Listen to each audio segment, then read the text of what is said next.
Hey, how's it going, everyone? Just back again with my weekly live stream.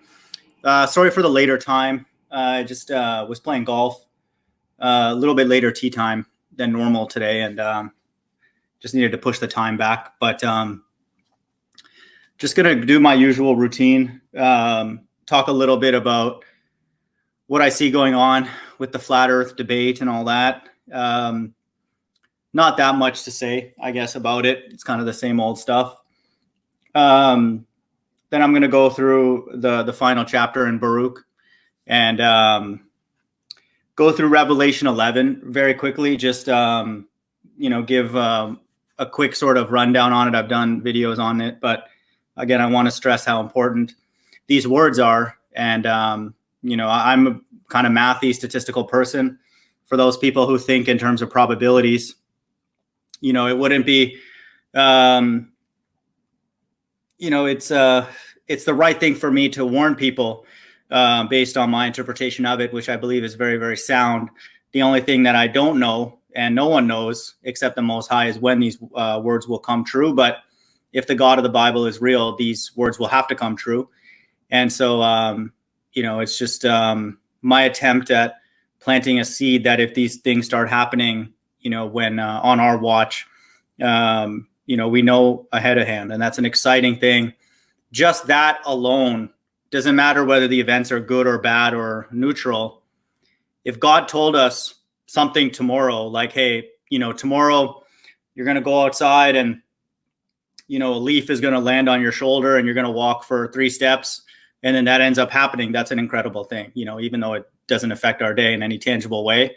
Just God telling any of us who receive what he tells us and that it ends up happening, to me, that's a miracle. That's an incredible thing.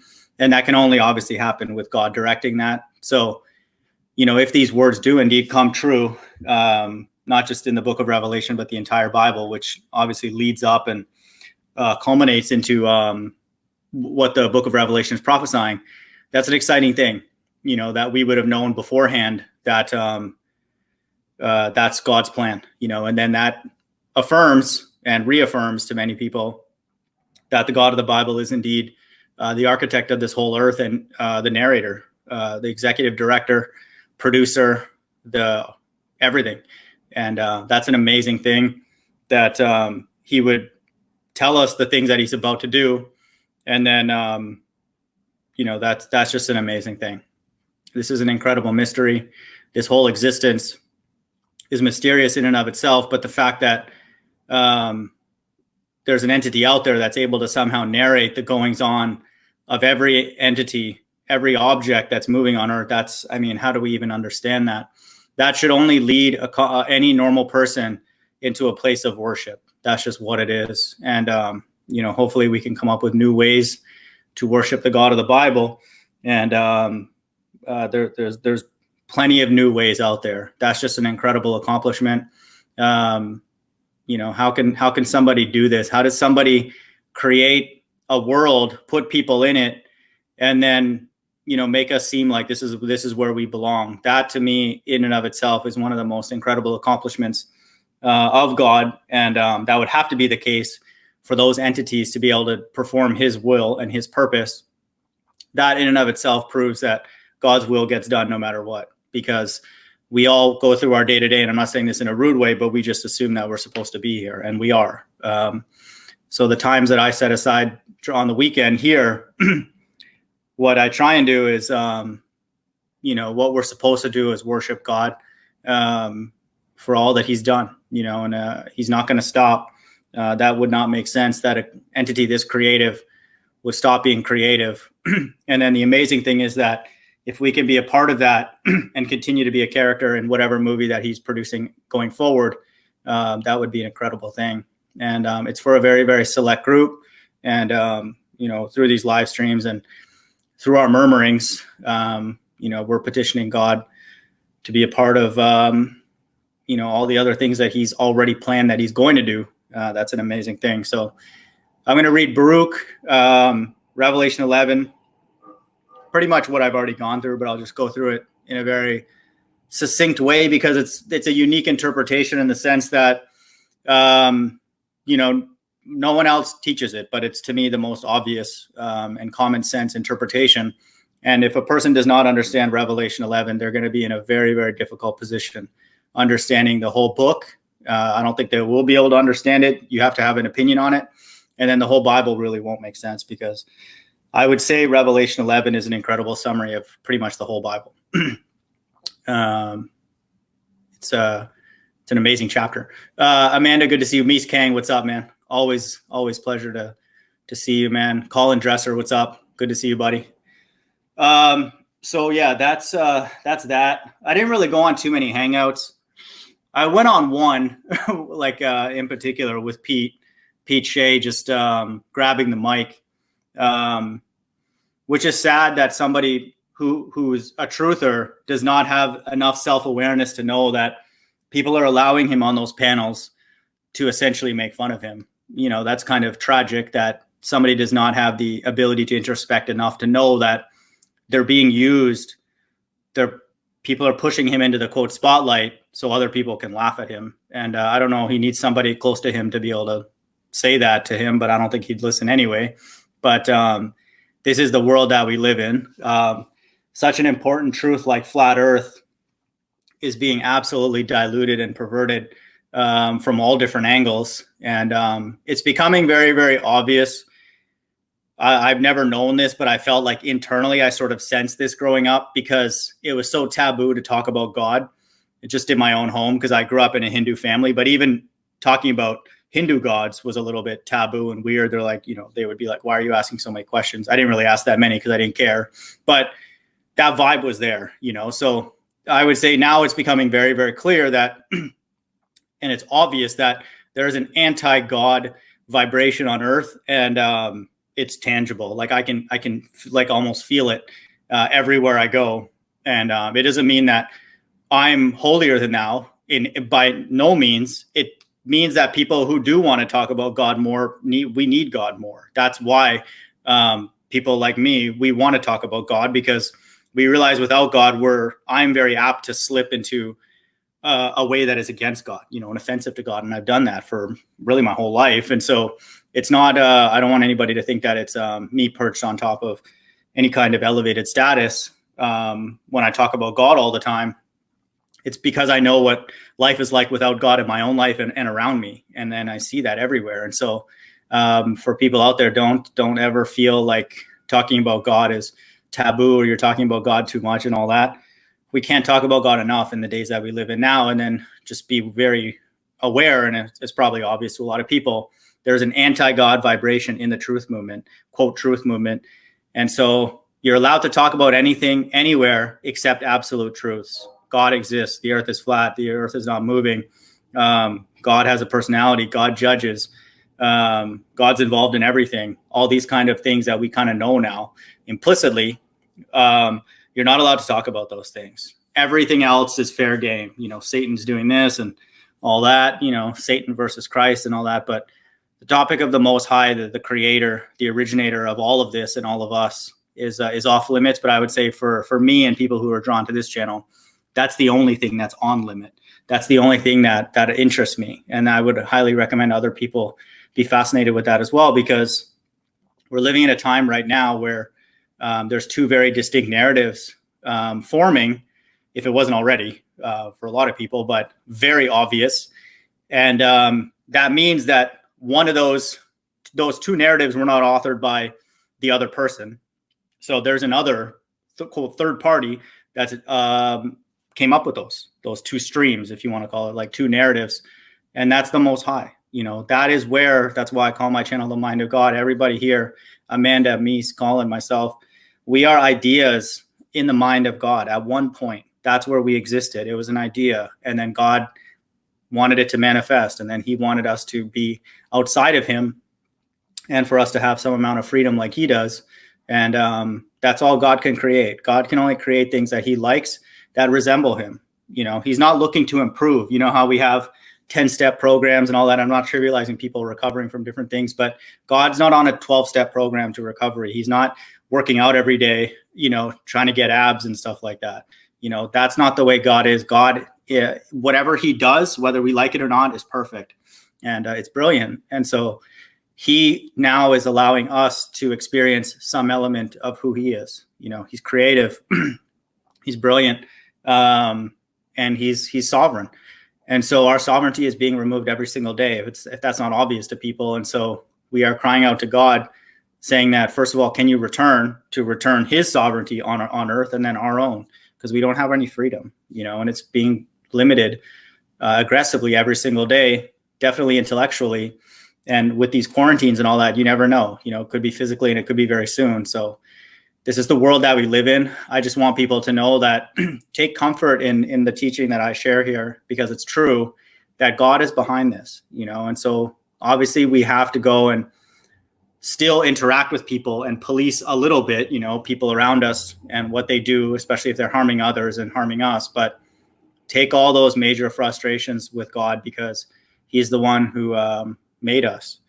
And the Bible says that he knows everything about us. And so if that is true, then he would have to know every single interaction that we have, every force acting on us, whether positive or negative. And so that's what I will continue to keep reminding people. And I definitely take my own advice. I've been better. I don't really get snarky with other people. I don't really interact with many people, but which has probably been the reason why I've been better at it. But I think even with other people, I get it. I understand more now. It's like Pete Shea's not the problem. Sean Hawkins back in the day, he's not the problem. And Rumpus and all these people, they're a problem in those hangouts. But, stepping out of those and just taking a step back, for all of us spiritual people, we are wrestling against what the Bible says, principalities in dark places, like spiritual. First and foremost, it's a spiritual battle, and God is the one who is controlling all those evil spirits. And so we take up our issues. I would recommend everybody take up our issues with God. That doesn't mean that he'll tell us to not care about what other people are doing. We may still have to intervene and that kind of thing. But first and foremost, go to the source, because there's a vibration, like I said, that doesn't want us to even think about that or talk about it when it's obvious. That is just very, very obvious for anybody with common sense. You don't even need flat earth to know this, that God exists. And then if a God exists, whatever the God is, the God of the Bible just makes it very, very obvious that he's the originator and author of everything. And so we have they in the chat. How can you call yourself an engineer? Only engineers, good ones, engineers were taught causality, in filters and, electrical engineering and systems, whether you study dynamical systems and all that, systems that we study are causal systems. That's one very, very large group of systems that we study. And so causality means that there is a sequence, there is, an impulse, and then there's a reaction. And then so those are causal systems. And so we're living in a causal system, that this world cannot have existed without a cause, and so that's these ballers, these atheists, these gatheists, they come here, they're the non-technical people. They believe in a basically a non-causal existence, and that's insane.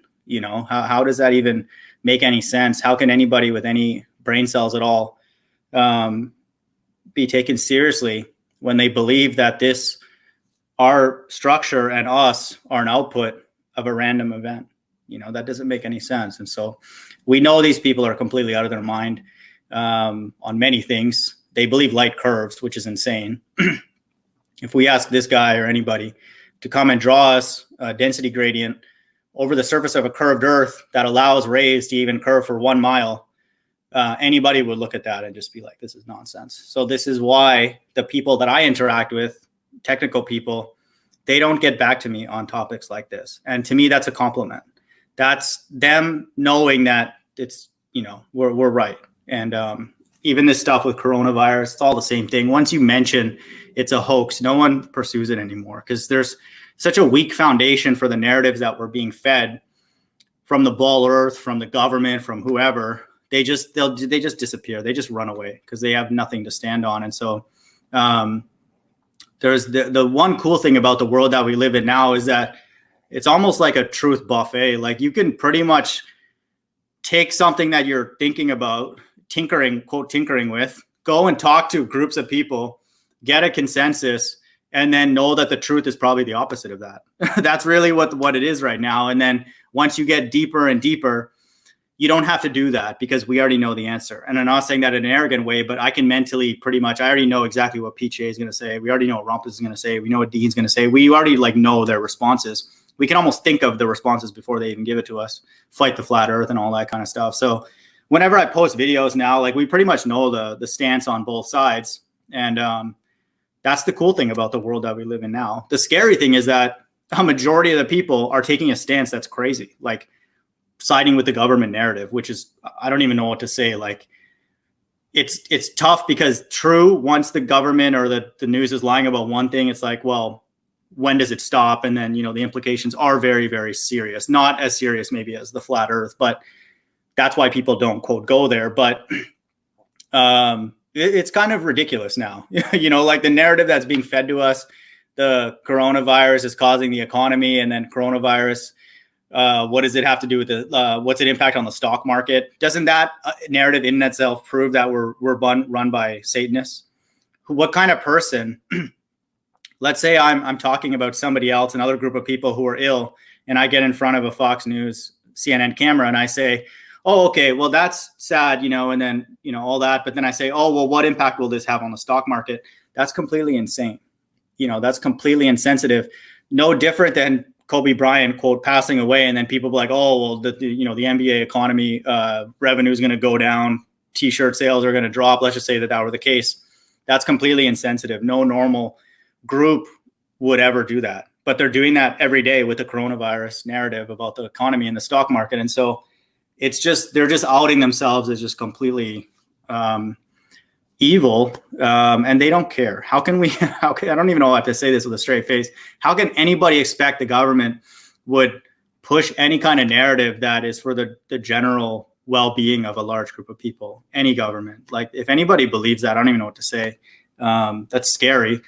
But the Bible does say there's two manners of people that are being delineated really throughout human history, but in the end times, there's God's children and there's not. And so God's children, we love truth. We love it. We want more of it. We've been drowned by lies. And so whether we've been made this way or God has conditioned us through our life, really, it doesn't matter. The end result is that there are a group of people that love truth. And I want people to be very clear. It's whatever the truth is, and so the thing that we have to also swallow with that for quote truthers. And this is where the people that come here, we're different. In this way, we are better than other people, is that when God tells us certain things about us truthfully, we acknowledge that. It's not just, oh, this government's corrupt, fractional banking, flat earth, and all the list of things. When God speaks truth back to us in our individual life, in whatever way that he does, we acknowledge that, and we course correct. That's the difference between a group of truthers who are in it for, whether it's a business or for, flat earth conference or for a clique or whatever. Real truthers can receive truth from God, about our life and about things that he wants to see us improve. And so be in that group. I'm not saying the other group is completely stale and stagnant water, but it looks like we pretty much got as much as we can from out of them. I don't know, maybe a little bit more, but they're just talking in circles. That's pretty clear. And so, for people who want to kind of move past that and get into the details, spiritual details, and then have the guide be the God of the Bible, this is definitely a place, where you'll find that, the stuff that I post, and then, I'll continue to post for whatever time is remaining, which I don't think is very much based on what I'll read in Revelation 11. But don't take these people seriously. Like, first of all, somebody coming in here, how can you call yourself an engineer? These people, like this nameless person, I've posted all my degrees, personal stuff. Again, I have very little to nothing to lose, but I don't recommend people do that. But we don't know anything about these people. People in like 30 seconds to a minute can find out my entire academic background, every single grade that I've gotten in undergrad and grad programs. And these people, a lot of them who come on my comment board don't even know how to like type sentences, like a complete sentence, which is scary. And, I'm not saying I'm a genius, but Rice University doesn't let everybody walk in. You don't just randomly, go to Rice University. And so this is not to brag, but I want people to know, don't take these people seriously. They're completely out of their mind. And this whole troll economy, which is here and exists again in the ball and the flat earth community, is evidence that we're in the end times, because people would not be motivated to do that unless, first of all, there was a financial incentive, because they have to eat just like all of us. And then one would have to ask, which narrative is that falling? Which two streams does that fall under? And it's clear, it's very, very obvious that there are two streams, and one of them's strong. They have a lot of money behind them, and the Bible says that they have an objective. They have an objective to create a beast system, and then sift out people who will worship the image of that beast. And so for people here, we don't worship celebrities. We don't worship eloquent speech. We don't worship, lots of followers or whatever.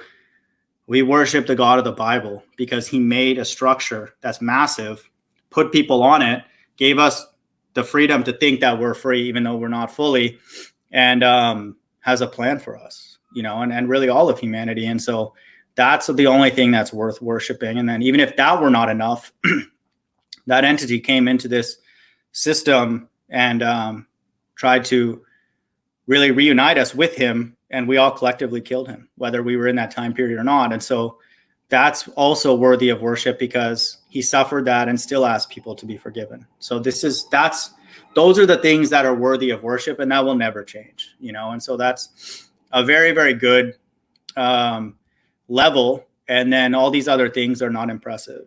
Who cares? Like, about the things of this world, this will always be true, but more so in the times that we live in now, because the things of this world are unequivocally designed to enslave. That's all that's being financed in this world that we live in right now, is enslavement and confusion.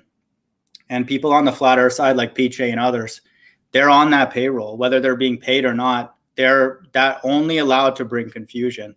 They're not allowed to say anything true. And so they will only go and talk about things that cannot be proven. Aristarchus, Dodo, trannies, and all these kind of things, the legal name fraud and all these kind of things. Those things have possible implications to the day-to-day, but they will never boil them down to an actual day-to-day, tangible, thing that affects people. It will never go to that. And so that's the world that we live in, and so I want people to know that there's no way that this can go on for much longer. If the God of the Bible is indeed the one that made everything. Yeah, Mies Gang's like, conference heroes for the win. Yeah. I mean, it's kind of scary that a group can get together that have been blessed with a truth of the flat earth. And again, I'm still, I would say, very much unsure, insecure about the things that I teach, because again, I find just God existing outlandish with, the way that I've lived my life and just what I know. I haven't had any of those kind of experiences like many people have throughout human history, but it's crazy to think that a group of people would get together and focus on like George sitting there drinking an orange juice or whatever. I'm not saying George Natchik is a good guy, but like, who cares? Like a person who's received the flat earth would at some point make a very, very strong and bold proclamation that God exists. And a normal person, which a lot of these people are not, would ask why. Why did this happen? Why did all of us collectively expend so much energy about learning about things that are just patently false, that are complete opposite? The sun is taught to be 93 million. It's closer. The earth is taught to spin. It doesn't. The water is supposed to bend. It doesn't. Light's supposed to curve. It doesn't. Everything that we've been taught is completely backwards. Build up your storehouses so you're okay. The Bible says don't do that. And then all these things, everything that we've been taught, and I'm putting myself obviously in this. Some people have avoided it. I'm not saying everybody's, drowned in this kind of quicksand, but it's all been presented to us as common sense. And, why? Like, why everything? Literally everything that we've been taught is completely the opposite of what's actually true. A normal person would ask that. I'm just talking about just say it out loud, and just wonder why. And I'm wondering the same thing. The only answer that I could get is if the God of the Bible does what he says that he's going to do, then I'd be like, okay, that makes sense. There was a narrative behind it. But if that's not the case, I hope a lot of other people would be very confused. Like, why? Like, what difference did it make then? If the God of the Bible was real or not, why were we taught everything that goes completely against the Bible? That would be very, very strange. I'm saying this with a hint of sarcasm, that's not the way it is. This is all very, very set that we would all be deceived. And then God's elect, the closest to God, the one who ultimately care about God the most, they will not be deceived. And so I'll continue to remind people, because the cool thing about really everything, I would look back on my entire life, it was just completely upside down. I just really valued, I didn't dive into everything, but a lot of it I did. And it's just everything was backwards. And so like, it's kind of leaves me scratching my head. But in a way, if I look back on my life and really invert everything, I'd be like, yeah, okay. I would have probably done almost everything, completely differently. I would still go to school, but I would treat it very different because I'd really have to, I guess. Wouldn't know what else I would do. I would still play sports, but I would do it very, very differently. I would still interact with people, but I would do it very, very differently. And so I would interact with God, but I would interact with him differently, than I did throughout my life. God, do this. God, do this for me. Help me get here and all that kind of stuff. And again, we're all human. We all do that, but it would be completely different. I would be like amazed, that a God exists. I would just literally be like scratching my head. How did somebody make this? Like just literally, like just the practicalities, the physics of it. How did someone make the earth and then put all of us on it? And then I would ask for more and more truth. But I have a feeling that really like any time in our life and here and afterwards, we can only receive truth if God gives it to us. And so we're always at the mercy of what God reveals to us, and that will never change. It will not. And so that's an important thing to know, but I would have approached everything completely differently. But, don't follow along with these conference earthers like Misa saying, don't take them seriously. They don't read the Bible. They don't care. I'm not saying I'm John the Baptist, but, we, for people who just even take even a slightly cursory look of the Bible, it paints a very, very a different picture of the kind of people that God likes, and it's completely opposite to the people that we see roaming around here, And so again, we have to interact with them, but don't be like them, because again, the standard that was set for us for humility, love, forgiveness, and all that is off the charts, and no one talks about that. No one even cares. And so that's let them not care. That's their decision. Aristarchus is a flat earth hero. Mies, you would laugh, dude. I was on the freaking I got a mic drop moment with Pete Shea. I was like, all right, Pete, so like, how do we all prepare for Aristarchus's return? And he didn't say anything. So like, I'm like he's all like, yeah, look out for this date, in like April or something. And I'm like, okay, so like, let's, I'll play along. I'll quote beg the question. How do we prepare for the return of Aristarchus, Christ's aura, the 422-year-old human population?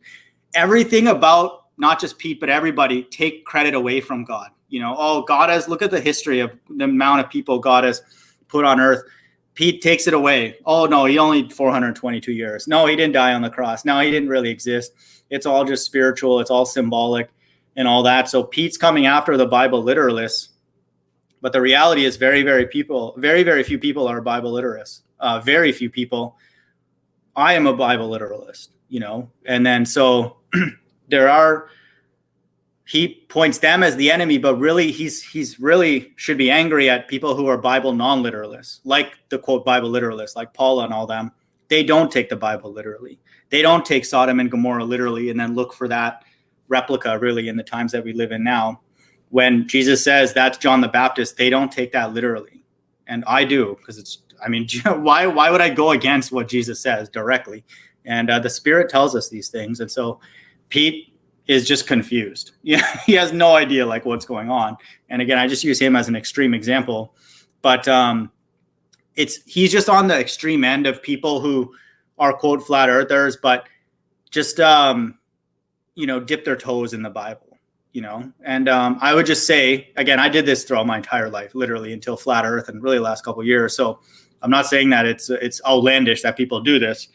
I've been there, done that for years, decades. But for flat earthers, I guarantee you, if I knew about flat earth back in the day as concretely as I do now, I wouldn't be doing that. I would read the Bible like very differently. I would like literally eat it for breakfast, which is really what we're actually told to do. It would be a very, very different me, interacting with the world. And I don't think I would have made it because I wouldn't be able to go to school. But, don't listen to these people who just like know one or two verses at best and all this kind of stuff. Like they have no idea. And then Pete's on the extreme end of nonsense. And then Nathan Thompson and all these people are somewhere else, along that sliding scale. So for everybody out there, don't lower your standards. Cause like I said, the standard is incredibly high, but the cool thing about the God of the Bible is that he's not just looking for people to suck up to him. He just wants people to be honest. We are in a position where it is honestly amazing that an entity could make the earth. That's just a truthful statement. If we could do it, God wouldn't make it a big deal. It's like car makers, if they say we build cars and, that's all God could do was make cars, then yeah, they're pretty much doing what God does. But that's a completely different situation that we have here on earth. Like, and I'm not saying this to be flippant, but God made everything. And so no one will ever get on that level. And so that's why we can be honest about how amazing this is, and how that should lead us into a place of worship. And so God, I just want people to know that God is not just looking for us to like blow kisses to him. Like he just wants us to be honest, and like things that we are capable of, God is honest about how he values that, within our realm, of faith that he's given us. God gave many compliments, in the Bible, because he knew what was impressive for a certain person in a particular place in their life. And it's different for everybody. And so that's where we are a different brand of truthers, in that we accept obviously technical truths, our reality, but we want truth reciprocated back to us. And we want to be truthful to God. This is an amazing thing that he's done. And we're anxious to see more. Colin's like, he calls Bible literalists gatekeepers. Pete is a dodo literalist, only one who holds the key to the gate. It certainly isn't the dodo bird. All praises to. Yeah, it's crazy though, man. It's funny because I relate to Pete in the sense that this is, and I'm just being completely transparent with what I said about Revelation 11, that I'm the only person that I've seen on YouTube anywhere that is presenting Revelation 11 exactly the way that I have. So I will challenge Pete, at least in my mind. I'm like, dude, how could you be the only person that's received this revelation? Like no one else knows about Aristarchus and all that. So either Pete is on some stuff, like on some next level, or he's just completely out of his mind. But I, being just completely honest, I struggle with that too. Because then I'm like talking to myself like, well, are you on some stuff? Like where did you get all this stuff from? Why only you? The caveat that I will make with my interpretation of Revelation 11 is that it's a sort of it's very linked to the rest of the Bible. That's where I take an incredible amount of comfort of everything that I shared in Revelation, is that it's not sitting by its own.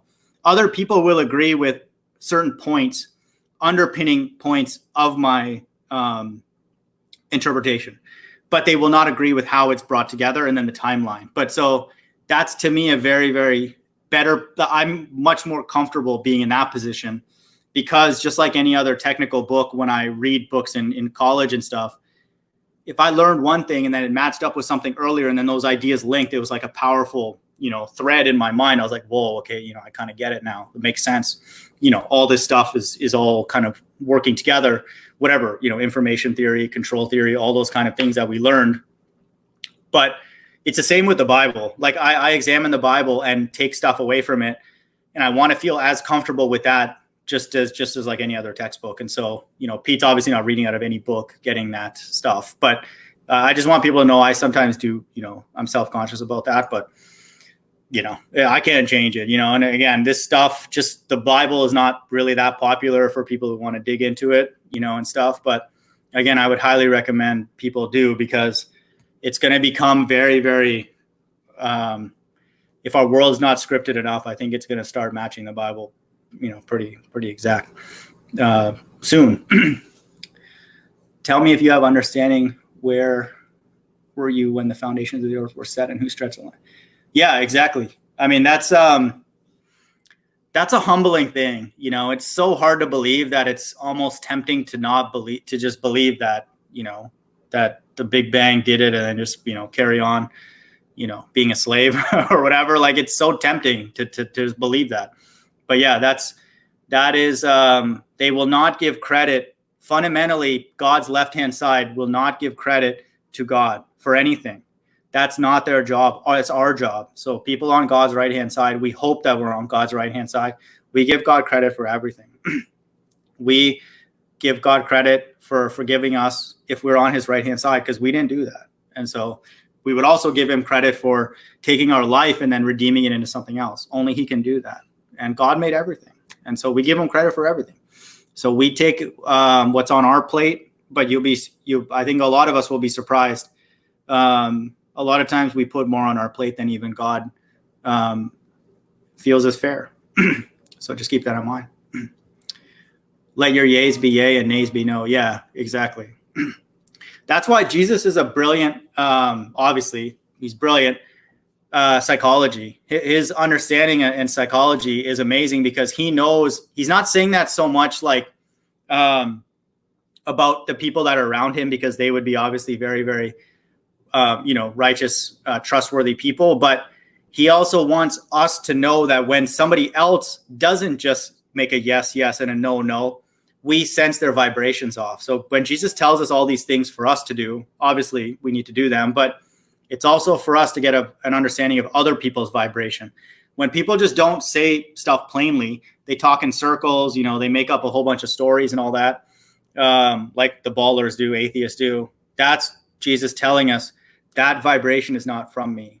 And so that is a very, very powerful thing that Jesus tells us, because he knows that people who pad words, they're lying, and so, or not to be trusted in the very least, because that's not the way he is. If you go up to him, if he gave a person his ear, he's not going to talk in circles and make up stuff. There are things I'm pretty sure that he would not tell people because it's not time. It's not ready for those things to be shared. But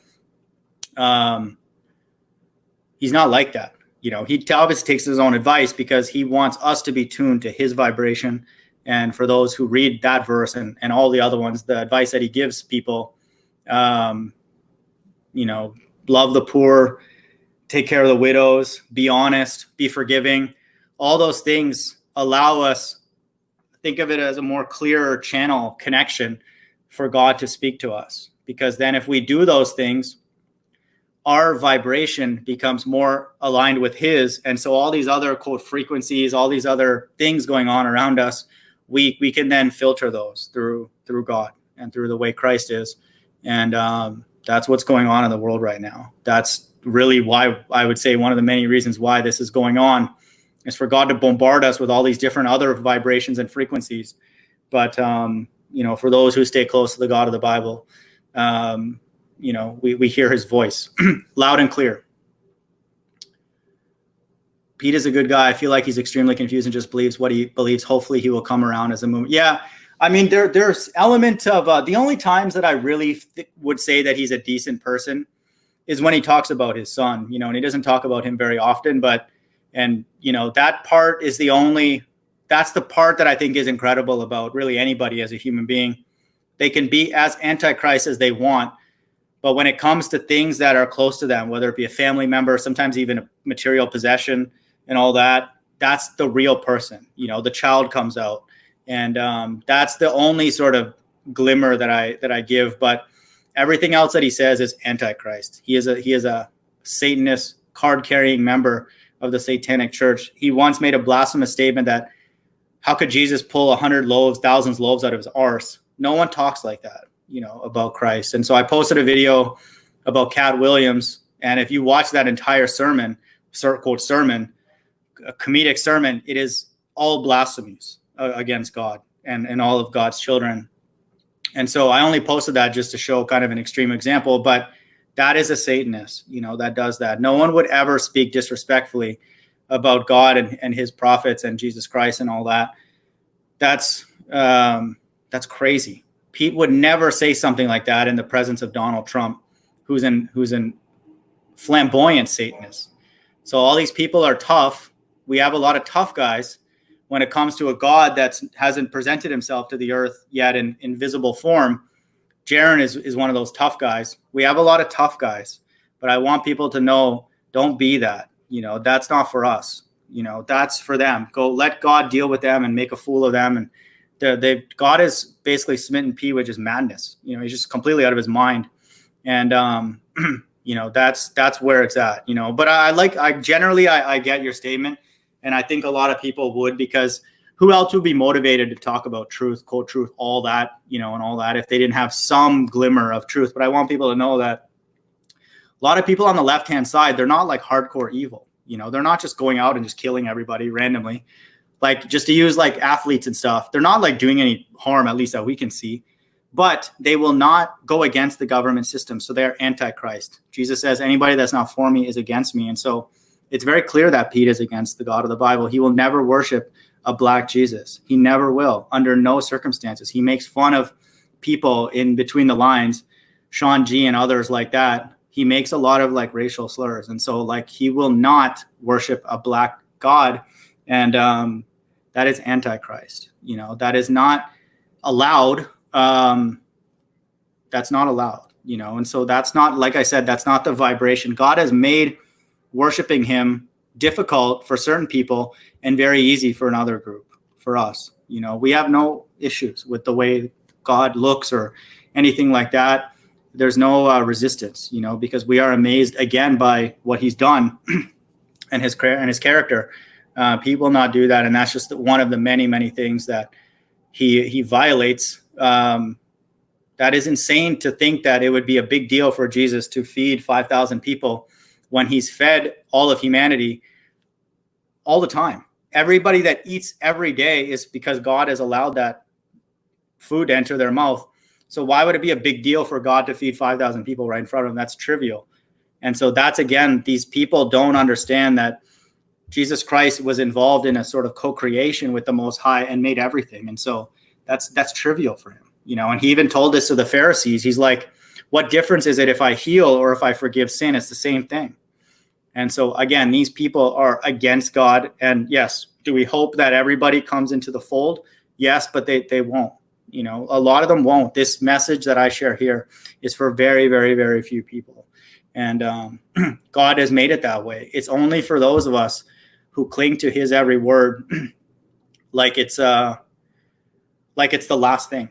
And that's the way it has to be. Because again, look at what this entity has done. He's not just going to invite riffraff who will he'll talk and then, we'll be on our cell phone and, just kind of, tune into Jesus once in a while and all that. That's the way the world is right now. God does not deal with people like that, and definitely not people who completely turn their back, and definitely not people who turn their back and then, disrespect and utter blasphemies on their way away. That's crazy for people who are quote truthers to utter these kind of statements against the God of the Bible. That has to be by design. No one can be that stupid to make. There are atheists out there who won't even say stuff like that against Christ. They'll be like, yeah, he forgave, pretty nice guy.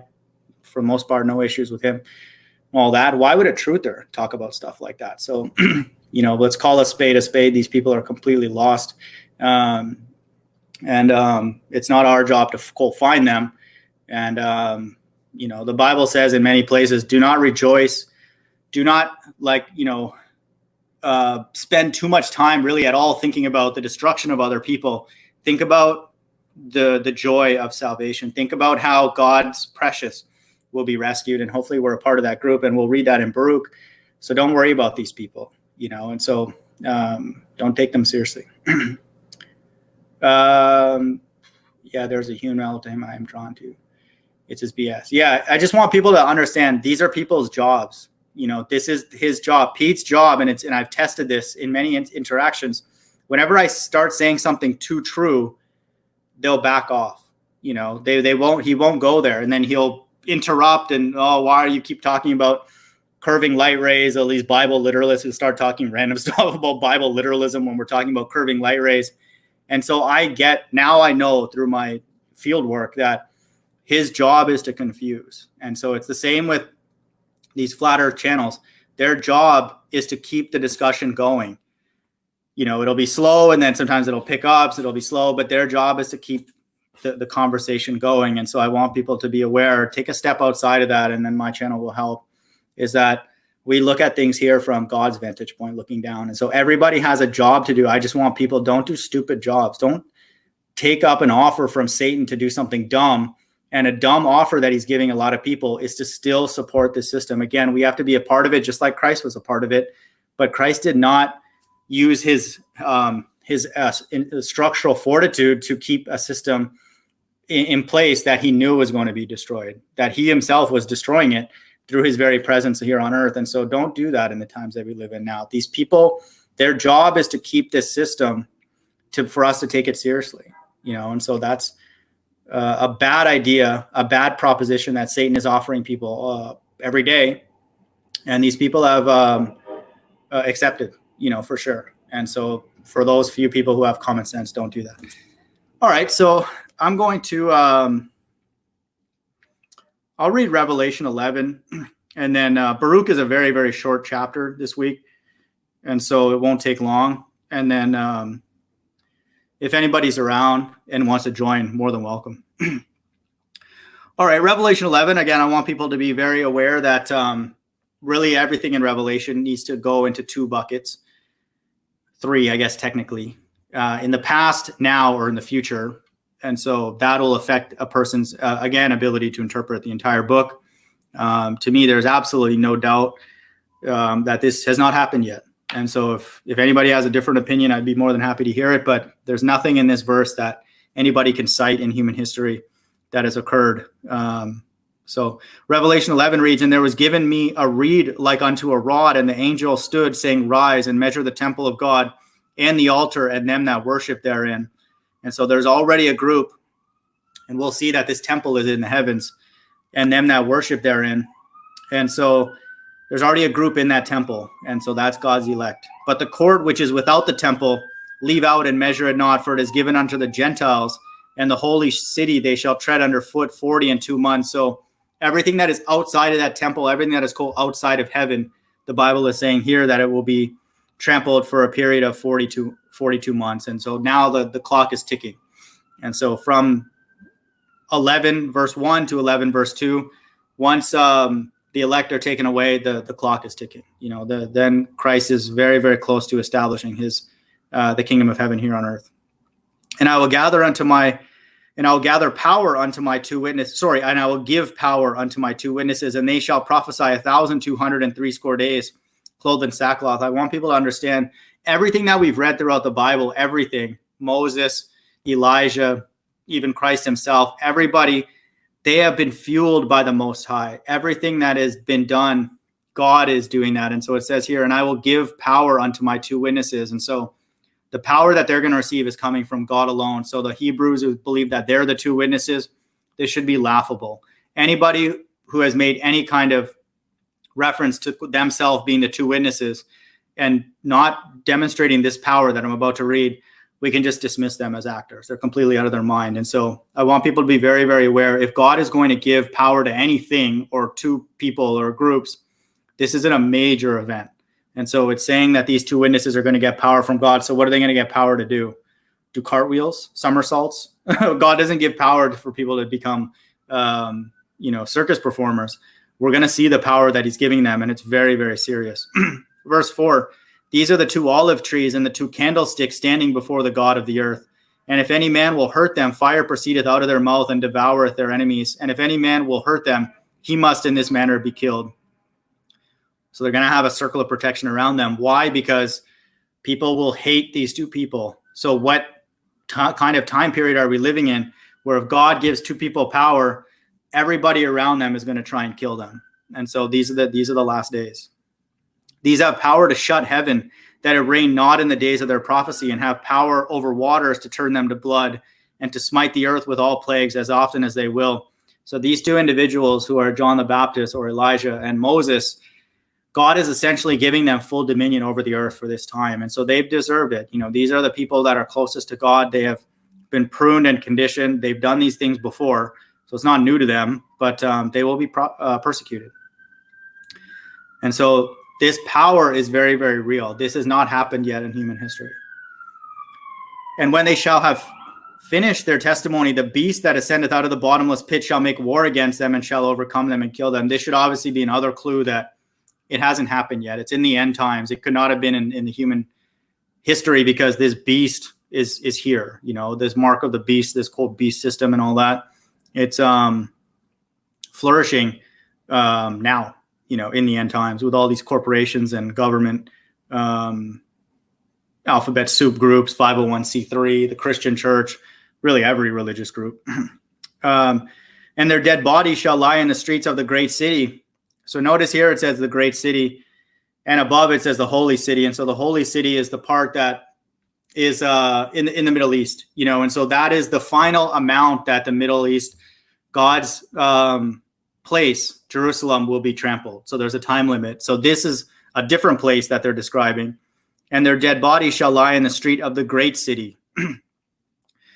This great city has to be a place that has a tremendous amount of power. And we'll read in Revelation 17 and 18, or if you read in Revelation 17 and 18, that's America, which spiritually is called Sodom and Egypt, where also our Lord was crucified. That's where God tricks people like Pastor Anderson and Ken Hovind and the Bible literalists to go to another place. They're going to focus on where also our Lord was crucified and not understand that means where our Lord was spiritually crucified. Christ was crucified here in America.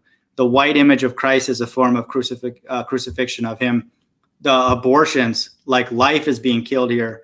All of those kind of things, Christ was spiritually crucified here in America because, again, here in America, the Christian church is the most demonic entity ever, And so there's two options for people who read this verse to go down. For people who believe, which is spiritually is called Sodom and Egypt, that has to be America. That's just obvious, and it's consistent with many, many other verses in the Bible.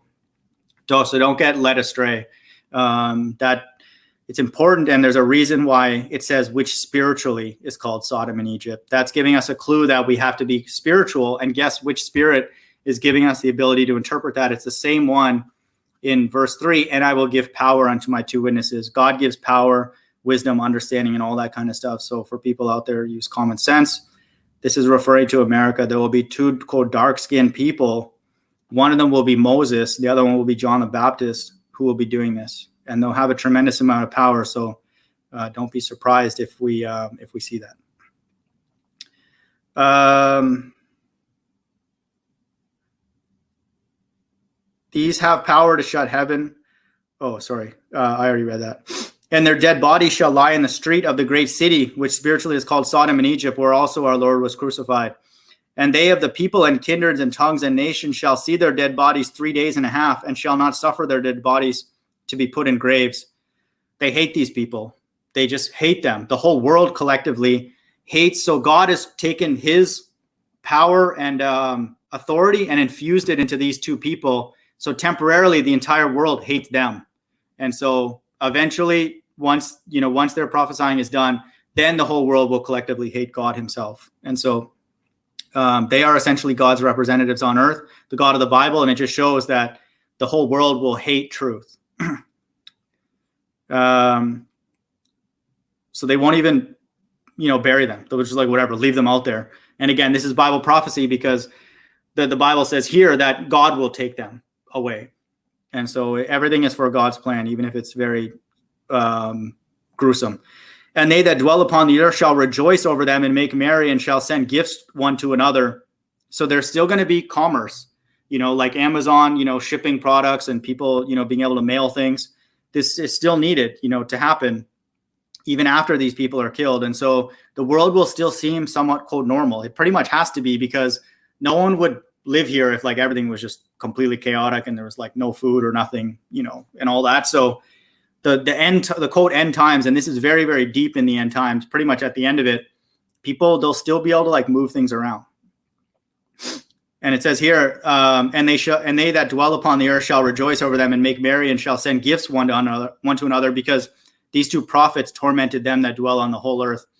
This is how arrogant and idiotic the Hebrews are. They think that they're these two witnesses. Like they've done stuff throughout the whole world that people, hate them and all that. No one even knows who they are. I'm not saying this to be rude, because some of them are sincere, but that is an incredibly arrogant way to read the Bible anywhere. Like, oh yeah, this is referring to me. Like, come on, this is absolutely insane. We're being reminded here in many, many ways that this time period is very, very spiritual, like somber, and this is big time stuff happening. There is no doubt that God's involved now for those who can understand this. So there's no way that God would be using a group of, a lot of them are riffraff and Masons. That's insane. And again, proof that to me that we're in the end times, that somebody could be that dumb to believe that. And after 3 days and a half, the spirit of life from God entered into them, and they stood upon their feet, and great fear fell upon them which saw them. This is God doing a miracle. So for all those people who are like, oh, if God just showed me a miracle, then I would believe. Okay, these people are going to see a miracle, and watch, they're still not going to believe. The Bible says people will die in their unbelief. So people are like, oh, if God just visited me, if he did a miracle, how much more obvious if you see dead bodies for 3.5 days, all of a sudden stand up and then get taken away. That's equivalent. I'm not saying this to trivialize Christ's death, but it's the same kind of thing. And so, again, I want people to know we're programmed to worship God and believe in God. There's another group that are not. You could show them as many miracles, flat water, show them whatever you want. They're not going to believe. And they ascended up to heaven in a cloud, and their enemies beheld them. Again, the Bible is very, very clear. God has enemies. Anybody who hates those two people, anybody who hates John the Baptist, anybody who hates Elijah, anybody who hates Moses, that's God's enemy. So if people will go up to those two people and be aware that they have power and not worship the God of the Bible who sent them there, then that person is an enemy to God. We don't want to be in that group. They were ascended up to heaven in a cloud. Those are UFOs. And the same hour there was a great earthquake, and the 10th part of the city fell, and in that earthquake were slain of men 7,000. And the remnant were affrighted and gave glory to the God of heaven. The remnant is a group that are living off the grid. No one even knows that they're there except God. And, but they know that it's coming, it's the wrath of God. And then God performs miracles for them at the end of the end. And so, these are the group that are giving glory to God, because everybody else on earth at that point is, on God's left-hand side. And so that's what's you need to understand Ezra's to know that, that's who this remnant was. And they know that, it's time. The second woe is past, and behold, the third woe come quickly. And the seventh angel sounded, and there were great voices in heaven saying, the kingdoms of this world are become the kingdoms of our Lord and of his Christ, and he shall reign forever and ever. And so now the power structure has completely been dismantled and destroyed. And so it's everybody knows now it's Christ, taking back his kingdom. And the 4 and 24 elders which sat before God on their seats fell upon their faces and worship God, saying, we give thanks, O Lord God Almighty, which art and was and art to come, because thou hast taken to thee thy great power and hast reigned. And the nations were angry, and thy wrath is come. And the time of the dead that they should be judged, and that thou shouldest give reward unto thy servants, the prophets, and to the saints, and to them that fear thy name, small and great, and shouldest destroy them which destroy the earth. And so this is the time that we hope that we're in that group, and look at all the different possibilities. This is the amazing thing about God. There's going to be prophets, saints, anybody who fears his name, small and great, and so we'll get a reward. The Bible says that there's going to be another group, small and great, that are going to be microchipped. We don't want to be in that group. We want to be in this group, and God is going to destroy them which destroy the earth. If people struggle with knowing that people on earth right now are just completely destroying it, I mean, they're completely lost. They're obviously they're obviously government shills if you don't know that at this point. And the temple of God was opened in heaven, and there was seen in his temple the ark of his testament, and there were lightnings and voices and thunders and an earthquake and great hail. And so we're told here, and the temple of God was opened in heaven. That gives us a clue. At the beginning in verse 11, rise and measure the temple of God and the altar and them that worship therein. That means there's a group of people worshiping in heaven, in the spirit world, in the temple of God. Those are God's elect. And so the order is always the same. It's God's elect. Then there is two witnesses prophesying for a period of 42 months. Then there's God's wrath, and then there's God doing miracles for this remnant. And so that's the sequence in the entire Bible. I challenge somebody to show me something differently. They will not be able to, because I've looked, unless they're reading out of a different Bible. And, for all of us who hear this and we see it, just don't be shocked. Don't be shocked and amazed that God would use 3.5 years to filter, those small and great, and then set up his kingdom. So there's a very, very relatively narrow time period that God operates. And so anybody who believes that all this exorbitant money printing, all this enslavement worldwide, flat earth coming out, mark of the beast is all out, it's just a coincidence, all these things, that's too many coincidences. I'm sorry. Maybe 25 years ago, there weren't enough yet. But to me, flat earth is the absolute, the biggest cherry just plopped on top of the chocolate shake. It's obvious, that we're in the end times if the earth is flat and stationary. Shout out to Chocolate. Chocolate saying in the chat, one of the flat earth warriors. These channels, I'm critical of them, but you can't argue with the fact that they've made the flat earth very compelling.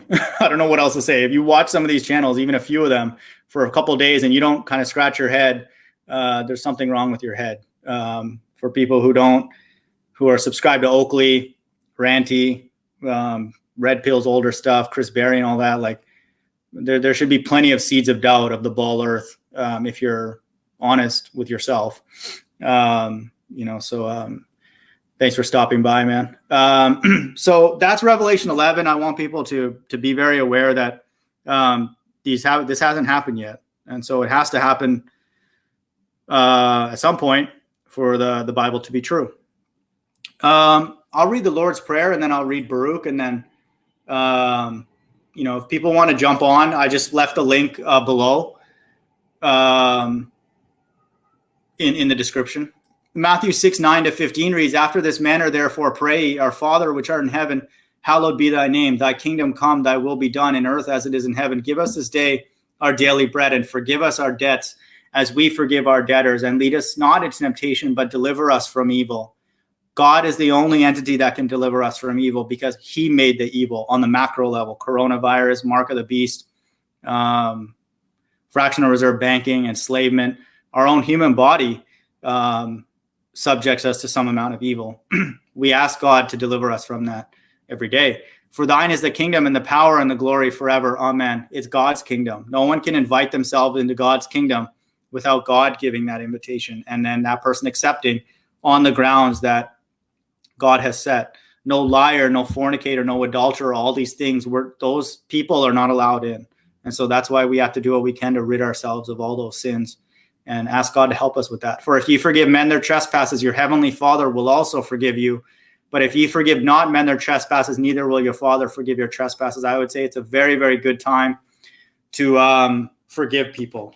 You don't have to even necessarily have to go up to them. God knows in our heart that we've forgiven people. And I would just say, again, people have gone through a lot of things, I'm certain. And I'm not trying to trivialize this, but whatever I can do to be an encouragement, I would highly recommend doing that. And again, ask God, especially on those bigger issues. He doesn't do things willy-nilly. It's not random, as much as it may seem that way. All right, Baruch chapter 5. I'll read this in the NRSV. "Take off the garment of your sorrow and affliction, O Jerusalem." God saying that there's going to be a time, and I believe this is the time we're living in now, where everybody, God has put the enslavement, the sorrow and affliction, but then he's also removing it. And he's saying here, "Take off the garment of your sorrow and affliction, O Jerusalem, and put on forever the beauty of the glory from God." I can't even imagine what that would look like. I don't even know how to describe what it would be like for God to push the button of beauty and perfection to without a limit. This is an expression of God pushing the button of evil to its most tolerable limit to our human body. And we want the reciprocal. "Put on the robe of the righteousness that comes from God. Put on your head the diadem of the glory of the everlasting. For God will show your splendor everywhere under heaven. For God will give you evermore the name, righteous peace, godly glory."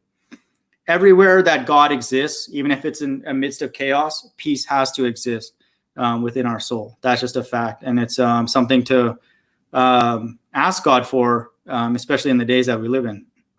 Arise, O Jerusalem, stand upon the height, look toward the east, and see your children gathered from west to east. God's children, and it's prophesied here and literally everywhere. I don't know how to say that more strongly.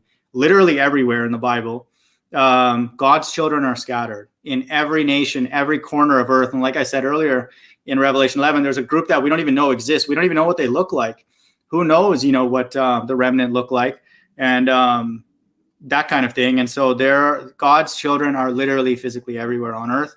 And it says here that and see your children gathered from west to east. And so this is what a flat earth and many other truths are in place, is a spiritual recombining. We're not going to one physical place.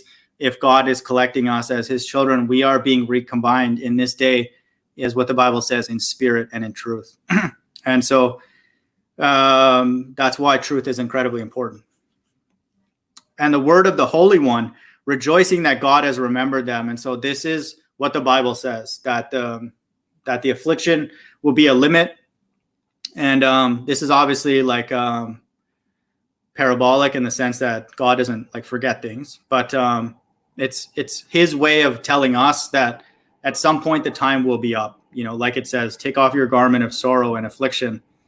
God's saying that we now get it. Those of us, like there's a group of us, and hopefully lots, we know now that God has put us through this. I like to think of it as we've been dipped in this evil. And if people can accept reincarnation based on things that we've done in the past. And so everybody gets dipped differently and to different amounts, but ultimately God's children, all of them get taken out, and I believe that that's what God is telling us to understand and then cry out for with the very first verse. So again, just know this, God's children are spread everywhere, but the concentration of the Jews are here in America. It has to be for the Bible narrative to hold, certainly the one that I've presented, but the so-called Negroes in America are the biblical Jews. That's even known by other scholars. I have a video, Dr. Ahmad Al-Gundi, who studies those, religions and all that. He's not biased towards one particular viewpoint. I have a clip of him explaining that. He also says what's written here, that they're everywhere, but he says that the Negroes are the Israelites as well. And that is true, or I testify that to be true with the Spirit interacting with me. Verse 6, for they went out from you on foot, led away by their enemies, but God will bring them back to you, carried in glory as on a royal throne. For God has ordered that every high mountain and the everlasting hills be made low, and the valleys filled up to make level ground. That's, for chocolate will like this one. That's a light flat earth evidence that ballers think level means curved, which is insane. And the valleys filled up to make level ground, so that Israel may walk safely in the glory of God. God has made this world unsafe. I hope people can appreciate that at this point, but that's not his plan forever. And so we have to just hold on tight. The woods and every fragrant tree have shaded Israel at God's command. So everything obeys God, everything. Whether people will acknowledge it or not, it doesn't matter. They're obeying God. Some people are obeying him by disobeying him. That's just the way it is. The woods and every fragrant tree have shaded Israel at God's command. For God will lead Israel with joy in the light of his glory, with the mercy and righteousness that comes from him. So this is an excellent summary of, I would say, an absolutely incredible book, where everything that happens, whether good or bad, God is out in front, and I want people to know that even if it doesn't seem like that in the world that we live in, trust me, I have many, many days, moments where it's hard to believe that's the case, but it is. And we have the Mies Kang, man. Welcome, buddy. What's up, buddy? What's happening? How's it going, dude? How's everything? Chilling like a villain. Are you all set there? You're all done now? Yeah, man. Okay. Yeah, you're always welcome to come whenever. But sorry, I was just getting in there, but I didn't mean to rush your business. No. The honorable, the esteemed, highly esteemed Mies Kang, man. What's up, man? How's life, dude? How's everything? Chilling. Obviously have one topic I really look forward to discussing with you. Okay. But first, breaking news. As of like 2 hours ago, I have been banned from Brian Staveley's chat box by Carla Redpill. Oh my! Was it like? Did you say anything that kind of pricked that, or was it just? They were talking about JFK, and their I saw the premise is that there's only 4 people in the car. So I just typed 4 doesn't make sense, and she said, "Beast, all your accounts are banned." When I asked why, she said that I was trash talking Brian on another channel, and I asked, "All right, could you tell me when and where that was?" Because I've been nothing but respectful to you people. And she didn't say nothing, and that was it. So there's that. Crazy, dude. Yeah. Because I doubt they listened to any of this. I mean, I did kind of call them all stupid last time, but it wasn't like a direct "you're stupid." It's just some people are smarter than others, and whatever's going on over here isn't that smart. Yeah. That's whatever. Oh well. Is that do you feel like do you would you want that channel still open to kind of talk, or you're comfortable with what you said? It doesn't make any difference, because I couldn't type anything in that chat box anyway, because I knew that was going to come. But I'm more like you people really this is an echo chamber. You don't, you're building it, and you don't even see it, or I don't know. I was just curious, as to what she considered trash talking, because I don't think any of them have listened to anything I've said here. I mean, Voynich did, but I don't know if he still does. Shout out to Voynich. Sorry, Mies, quick one. Voynich said some trash talk against Dirt, dude, and I was wanted to give him a high five, but yeah, I'm not sure. Voynich, I don't know much about him, but he's a little bit against the corporate flat earth, and I like that comment. But yeah, I'm not sure how word travels here. No, but that thirst for truth uploaded another video mocking Brian, and all I did was type a quote that IPS had said on his show, which was kind of mockery of them. He said Joel Olstein, because they think there used to be an L in his name, just delivered, wearing braces, because this character used to have braces, just delivered me a giant Jiffy peanut butter gift card. But all I did was type what the man said. So whatever. It's just frightening. Dang, whatever is happening there. Yeah. You were I don't care. You were very diplomatic when you called in, man. You were humble, how much, what else do they want? Do they want us to give them a back rub, or what? I don't know. I'm debating going through with making a video about the whole thing now, not getting banned, but just my understanding of Mandela effect. I wasn't, I told you before, I was debating whether or not I would do it. Most of the debate is, like I said, is because my computer is old, and it's already editing video sucks ass. It's a long process, and my hardware and software is years out of date. So and then beyond that, it's like I expressed to you before, it's there is the issue of I don't really want to hurt anybody's feelings, but at the same time, this is crazy. And then do I even want to be involved in that debate? But I think for my own peace of mind, I might have to go on record there, just because, like I said, I don't think any of them people are tuning in to what T-Mock has to say.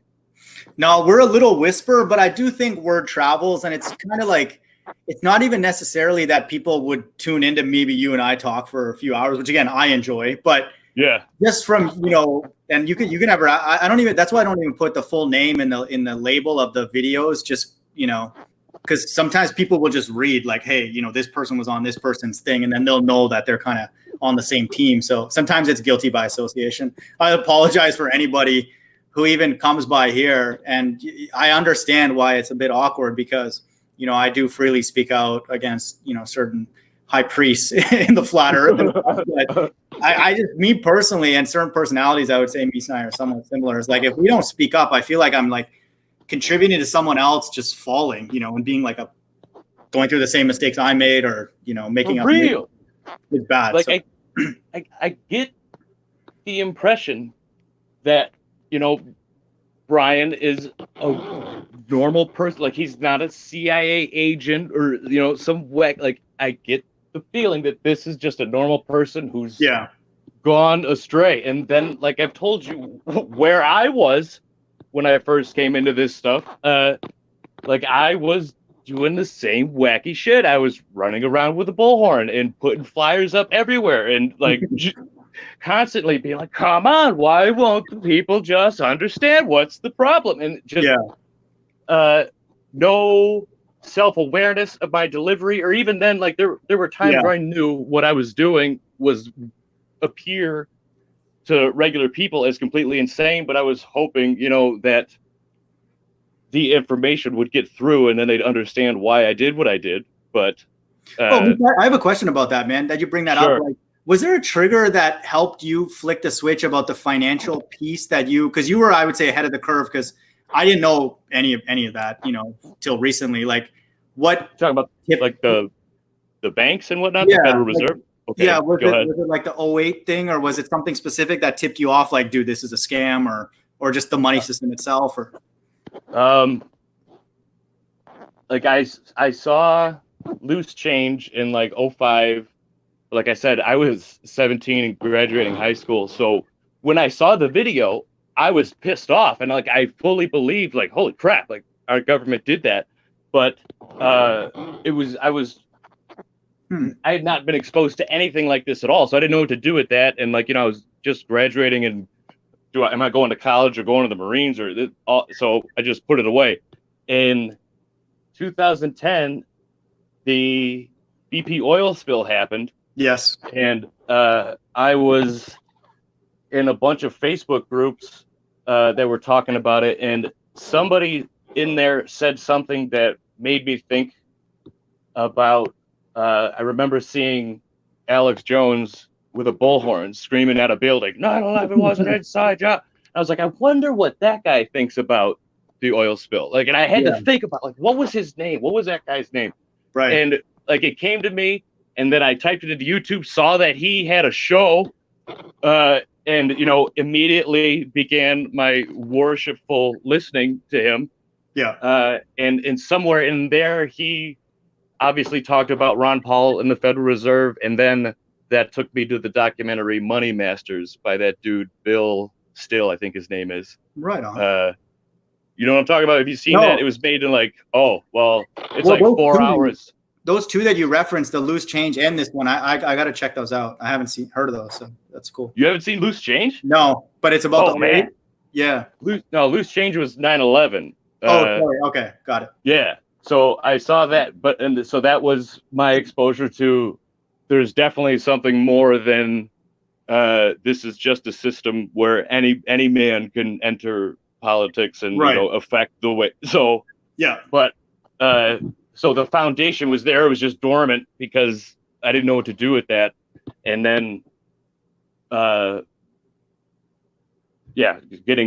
thinking of like knowing what I knew about that, and then seeing this stuff about the BP oil spill, I was like, hey, maybe that's another something like this. And then Alex Jones and everything he had to say, that was for me where I got into the economy stuff.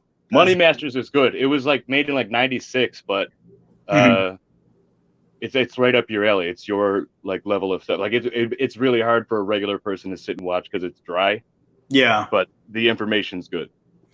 It's tough for my personality because I just go so limp when, even in like sports and stuff, I already know I'm going to lose. I just go numb, and then I'm like, what, but actually it kind of makes that sport more fun when I just don't get competitive. But I worry if I would have known some of this stuff back in the day, man, oh my God, like it's bad. Flat Earth would have been like very scary, but that's cool to know, man. Like, wow. Yeah.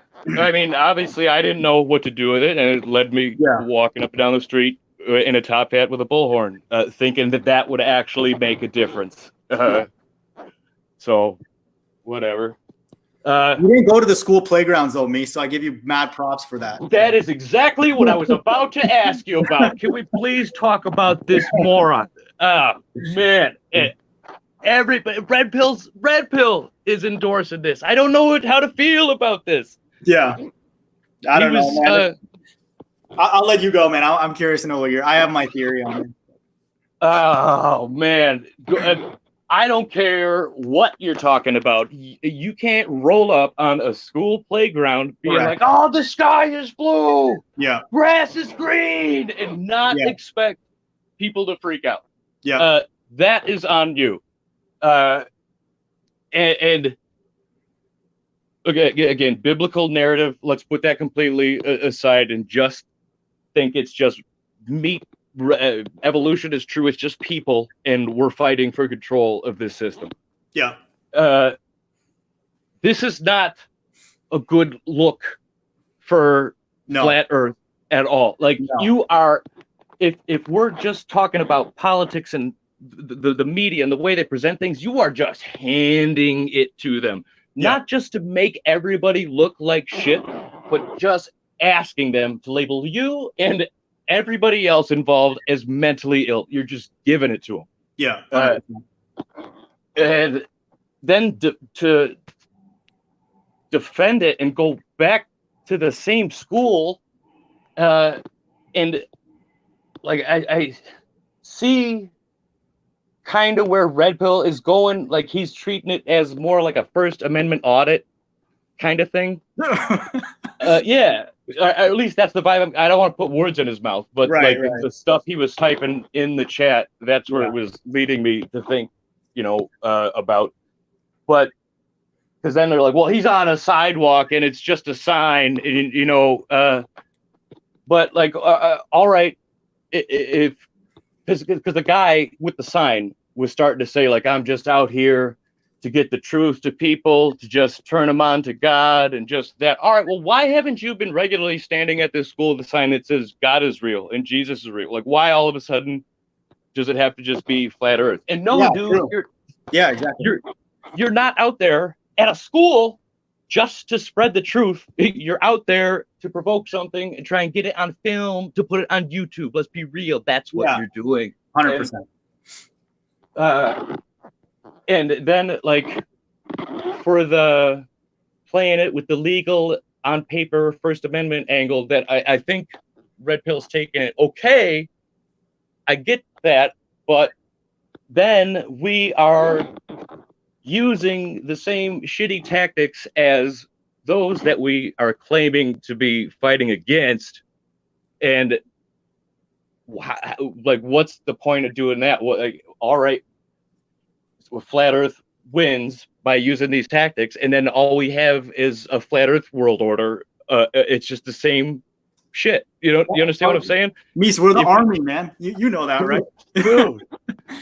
I'm sorry for I can't believe like Dearth on Monday Night Journalism Raw, our favorite show, was like, there's nothing wrong with what Nathan did, and the only people that would disagree are blowers or just trolls. Man, I'm not just a troll, dude. Like, you can't just write me off like that. This is crazy. It affects us. Hell yeah, I agree, 100%. Everybody. Yeah. There's. I was gonna send you the video. There's these two guys called Revenge of the Sith, which are just like, for lack of a better phrase, hate watchers. They just get clips and it's just them two talking over the clips. For a couple hours every day. And the only reason I know who they are is because they tore Owen Benjamin apart for the longest time. And they covered Nathan Thompson going to the school. And usually I can't stand these guys or anything they have to say, but this time I agreed with everything for 30 minutes straight. And they're just like regular people. They don't know, they're not with Flat Earth at all. And just, dude, I can't believe this is. Wait, Mies, people outside of the Flat Earth, Bald Earth are narrating that thing? Yes, because somebody posted Nathan Thompson's video in the /cringe on Reddit. Oh, okay, that'll do it. And so, and then I'm pretty sure like USA or somebody else covered it, or at least that's what I heard one of them say. Reddit gets a lot of play. Reddit's a great. Yeah, agreed. Yeah. Damn, dude, we're screwed, man. No, I'm just kidding. That's what I'm saying. And now he's like doubling down on it. Yeah. Uploads a video where the cop like delivered a list of all the schools that he can't go to, and his first instinct is to set like his friend, like, what? Why, dude? Like, yeah. And so then I try to think, well, if these are just regular people and biblical narrative is false, maybe they're thinking like, let him take one for the team and sully his reputation just so we can get people talking about this. But then I go back to like, but then we're using the same deceitful tactics that we're saying are so bad in the first place, and it doesn't make any sense to me at all. And like I said, makes me feel that much worse for being associated with any. Like, I've defended him in comment sections, like his Fight the Flat Earth debates. Yeah. But now I would never, even if he did good. They're starting to kind of feel eerily similar to the Ballers, which is kind of crazy. Yeah, it's kind of weird.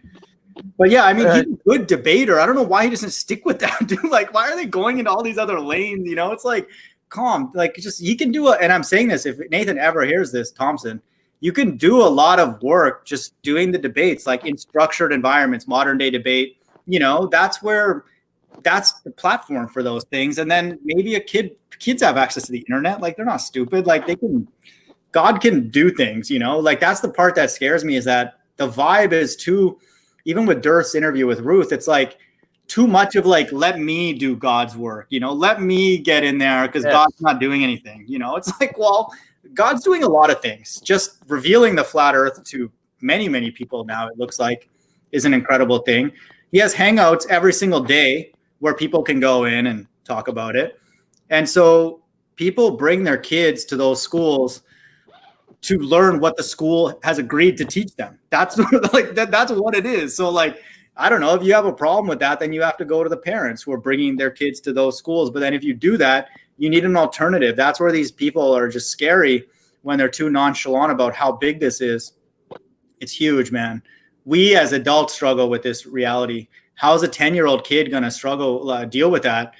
They're just going to, who knows what the kid will do. Like, the Bible doesn't say that everybody has to know everything. You know, that's where these people don't understand the Bible. They think like, oh, like Dirth just popped a truth bomb into Ruth, and now her stock just went quadruple in heaven. Or like, that's like Ruth inherently, I already know when people come on this panel roughly where their vibe is, like where they are. You know, we can just tell by the way we talk. It's not.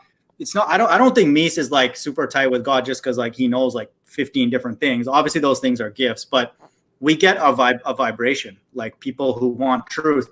Ruth already knew a lot about God, and she was trying to teach Dirth about God. He didn't want to have anything of it, but Nathan Thompson is the same thing. It's like the flat earth is very technical, and you can be a debater and be skilled and go do that. And I would say, you know, people who support him and all that, it's good.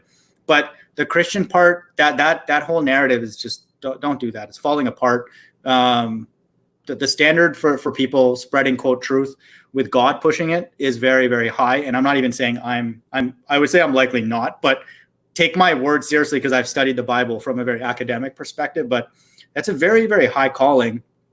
And then, yeah, that's scary. But I have my view of why God wants this from the top down. But yeah, that's that's scary. Like that he's doing that, and the manner that he's doing that is also shocking. For real, sure. Like, you remember, it wasn't that long ago, I said all it would take is them to stage a school shooting and blame it on a flat earther. For flat earth to be like, that's it. Now it's mental illness. Everybody that has ever heard you talk about that is now afraid of you. And now this moron is showing up at schools. And defending it. Like, Mies, you know one other option? Sorry to cut you off, but one other also very realistic possibility, because we see all this, especially with the people like the George Natchiks out there. If he spends too much time hanging around schools, and let's say he even builds a relationship with somebody, a young person, then we got a whole bunch of different narratives that will start causing legal problems. And a child, a pedophile, a sex offender, and all that. Like, that's where this guy, I hope to God he's backed by the government. I hope some Masonic lodge is backing Nathan Thompson, because what he's doing, no, that does not make any sense. Like, that's crazy to be hanging around schools teaching anything and not expect, especially if he does that a lot. If he did that once just to get a news clip, hopefully that goes away. But if he plans to make that a part of his ministry, wow. Like, I just want other people, like, I think Mies, obviously we know this, like, don't follow down the path of these people, because there are people, that's their job, is just to go out and push it and then get clips and then get views and then get a pat on the back from Dearth at the end of the day. Other people who have normal lives and understand the system that we live in, truth is not allowed, sometimes even in our own family. I'm talking about like Thanksgiving dinner, like like with people that you've known for decades. These things are not even allowed to be uttered. What on earth do people think that, multiply that out into the system in the world? I don't understand how people don't get that. And people who don't get it, they don't get it for a particular reason, because they're in on it. They're the people who are essentially paid to go and push flat earth. They're oblivious to all the other social repercussions and potential legal repercussions to do this. So again, I think it still can be shared, obviously, but not like that, for sure. No way. And I mean, look, why don't you go to a college campus and like have the I'm on the sidewalk argument? Why does it need to be children? Yeah. And then, like, dude, I don't care what you're saying. I don't want you just live streaming my kid on the internet without my permission. I'm not down with that at all. Whoever you are. No, thank you. Yeah. So it's just like he's either just that stupid, man, or like you said, hopefully backed by somebody. Yeah. It is my understanding, and this could be completely false. Obviously, I have no idea. I wasn't there. That like nobody even knew who he was until he showed up at one of the conferences wearing that globe on his head with the sunglasses and just made an ass of himself until people started paying attention. But prior to that, so whatever. That's crazy. Yep, it's not good. It's not good. But Mies, I would say for us, again, we're not doing this to be arrogant, but for people like you who are involved in that and are not welcome in a truth community when God is brought in a real way, I want people to take that as a compliment. It's an indirect kind of backhanded compliment, because those groups, you can only be accepted if you don't bring God in any real way. And so for people who use flat earth and other truths as a way to desperately cry out to God, we understand we will get rejected, and happily. God's just making it more obvious, because like no one would do that. No one would do that kind of stuff. That is crazy. That if God wanted that, he would have made a system to do that, to teach young kids truth. Like it just I just can't believe people don't get it. Like, this system is completely evil. And there's a group of people, even in the truth side, who are pushing a conspiracy that requires a tremendous amount of evil to orchestrate. And there's like, la-di-da-di-da, everything's fine, it's like, come on, dude. Like, it's scary, man. I'm telling you. Yep. And like, he uploaded another video today, which was him at a school trying to, it wasn't a new one. I think it was an older clip that happened before this one that just went crazy, but it was him like reaching over a fence trying to hand kids a bunch of flyers, and like a bus aide or somebody in a yellow vest like starts freaking out and yelling at all the kids like to back up, better. So Nathan just starts screaming, "It's just a piece of paper!" Like, but still, you are asking for it. You know what I'm saying? Like,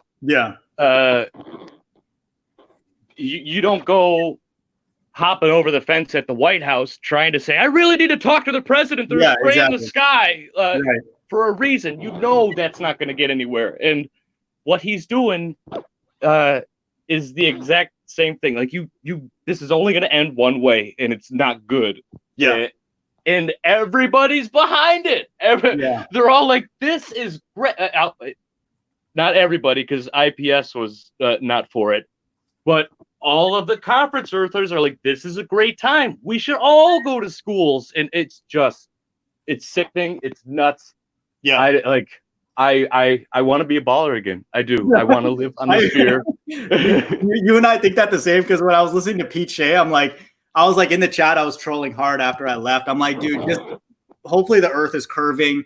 I was asking Conspiracy Cats, because he was in the chat, how much does he get paid to be a shill? I'm like, this makes me want to go back to the old me. You know what I mean? I'm like, Pete's going to flat earth tonight. Nathan Thompson will, put the nails in the coffin. We'll be done with it. That's what's happening. It's crazy. Yep. I got a quick point for you, man. This sure. For anybody out there, Mies definitely gets this. I think, just from our interactions over many, many months, but we're kind of fully aware. But for those out there, to understand the contradiction in somebody like Nathan Thompson, this guy has gone on recently a few months ago and offered, I think, $1 million or 100,000 with one of his rich buddies to debate something or show us, gas pressure without a container, water sticking to a ball, and these 3 different things.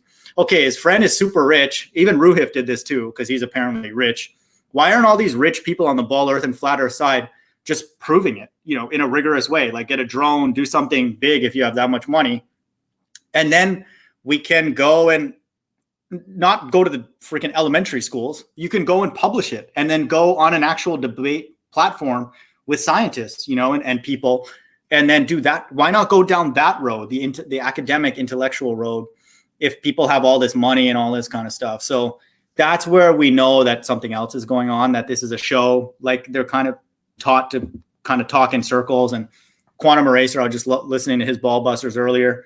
And again, they're bringing out information, and we know that it's from God, because this kind of truth involves God, because they're essentially serving God to us on a platter.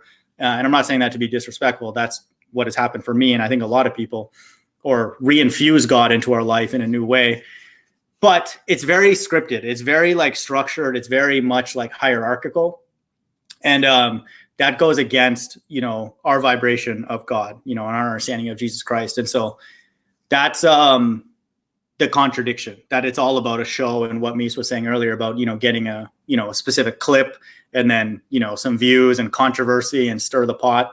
Same with dearth and all that kind of stuff. It's the same thing. It's like, it's not about actual facts, and then, that type of thing, because the reality is that a truth like this, if it were to go out in any kind of real way, in a proper way like that, would destabilize the whole world, in my opinion. So, but Nathan Thompson, those people, and the Pete Sheas, they'll ensure that flat earth has a very quick life. And I don't really see it going much longer. And I don't think it deserves to, because it's just a bunch of crazy people. And I'll be totally upfront, I may be one of those crazy people if what I'm sharing is not true. But it's different when you're sharing something that's actually has an underpinning.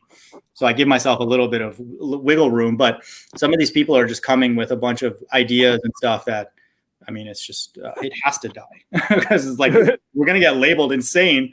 If Aristarchus doesn't show up, or the dodo, then we're all screwed, that kind of thing. Earth-shaped dysphoria is definitely getting added to the DSM. It's happening for sure at this rate. No doubt about it. But I don't even know what this, I think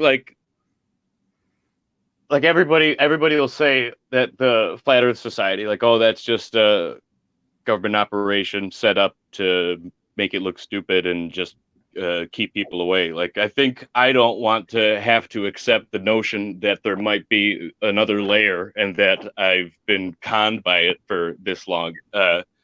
And Brian and Karen just did an entire show about how everybody needs to stop shill calling people a shill. So I'm not shill calling right now. I'm just saying this behavior is crazy. And I get it. I've been there. I did this wacko stuff thinking it was gonna help. And I'm not even allowed to express, they you heard about Mad Mike? Yes. Yeah. Okay. Yeah. All of them have been doing these broadcasts about how Mad Mike was nothing but bad press for Flat Earth. I don't know, because they say that he didn't die. It was just a setup, and Yeah, I have no idea one way or the other. But they just keep saying the entire thing was disinfo from the start, and we can't have flat Earth looking bad with this, and just over and over and over. Okay, that's exactly how I feel about this nonsense Mandela, ridiculous, stupid. Yeah. But I, you're not allowed to say that to them, like, and not just on the Mandela thing, but whatever it is that these conference mandoozlers have emotionally attached themselves to. It's a safe space now. Agreed. I agree. And yeah, dude, I don't even. It was hard enough trying to learn how to just, make the way through this world, knowing these things as it is. But then to see all these people, that somehow figured this stuff out, just being no better, if not worse off than they would have been not knowing these things. Dude, I agree. It's a sad day. Yeah. On whatever shape this earth is. That's why it's a very, very delicate thing with the Bible. And I think about this really more and more lately is like, would it have been better? I'm talking about me personally.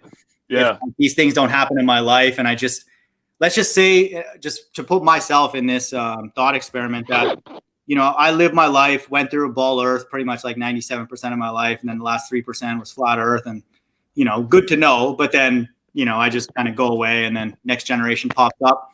I'm like, would I really wanted to know flat earth at the end? Not really, actually. Like, I don't know, like, not really. And so that's the part that we have to sort of hopefully understand this from, like, what is God communicating to us as a collective group, humanity, and then those people who receive it with the Bible, what significance does it have? Because it is a very, very difficult truth to walk with, it's just, I mean, and then because it leads to a lot of other things that are immediate and that type of thing. But I think a lot of these flat earthers, I'm assuming they're genuine because there's so much evidence of the flat earth at this point. It's hard for me to think that they don't know that it's actually flat, even on the ball earthers as well. So I feel like a lot of that kind of stuff is like code. Like, it could be anything. It doesn't necessarily have to be Mandela. Like, they can talk about whatever. It's just not the Bible. That's the way I describe it. Not the Bible. Okay, those guys are not the Bible flat earthers. Okay, those guys are not the Bible flat earthers. And then, that's, for me, that's the distinction that I'm drawing. And I would highly recommend people, if they haven't read the Bible, definitely do it. But, to me, it's very, very likely now. I know I say this a lot, that, the God of the Bible is behind all this, which is exciting and scary. Dude, they will say, because there's one verse that describes Jesus being crucified as hung on a tree. Yep. They are taking that literally as he was hung with a rope around his neck, and say that Jesus was no longer hung on a cross, that he was or nailed to a cross. However you want to verse it, even if he's nailed to it, he's still hanging there. You know what I mean? Yep. So they're saying that he was hung with a rope, and that we should watch for it, because all the Bibles are going to be changing, and any reference to the cross is going to be taken out and replaced with Jesus. It's madness. Dude, the Bible is getting pillaged from every angle. But I agree with that, Mies. Yeah. It doesn't surprise me that that's happening. Yeah. There's people in there that will be like, I'm Christian and I love Jesus, but still say that. I don't know. I think the only thing that is even possible is just regulating my own behavior in this place, and whatever everybody else is going to do, they're going to do. And I don't know that there's anything I could do to help with any of that anymore. After this many years of believing that it was possible, it does not feel that way. Yeah. Dude, I just so many days I'm like, what are we all doing here? Like, and like, I know my channel is very depressing because like I am the type who really values like, being productive and like doing something, whatever. But so I kind of get deflated very, very quickly, probably quicker than most. But even still on some of my better days, I'm like, what are we doing here? Like, it's just, but it's like amazing though at the same time, because it's cool, like just people like Mies and other people, that we have come, different parts of the world, flat earth, have similar, journeys, thoughts, questions. Mies was passionate about the banking stuff and, I'm more into that now. And like we all have similar interests. They just happen at different times in different ways. And to me, that's kind of cool. Like that in and of itself, to me, proves some kind of centralized, narrator, architect of this whole thing. Just the fact that we would be interested, in certain things. I think that's this last conspiracy time, I would say last few years of my life, that's the aspect to me that is really the most compelling. It's just that a large group of people are kind of curious about the same things, even if it doesn't lead them to the Bible, there is sort of a mass sort of awakening. Unfortunately, some people, like, I just don't get the Mandela thing. Like, even if it's real, I don't understand why people are so excited about it when flat earth to me is just flips everything over, if like Dude. over and over again. Like, it's crazy. The Mandela's real. Flat earth doesn't matter. Like, because then the globers that's true. live in a reality timeline where it actually is a globe. I don't get this. Like, right. I'm the bad guy for saying this doesn't make sense. Like, what? That's true. I actually never even thought about that. They're using that to actually supersede flat earth, which in my mind, flat earth was such a big thing for me.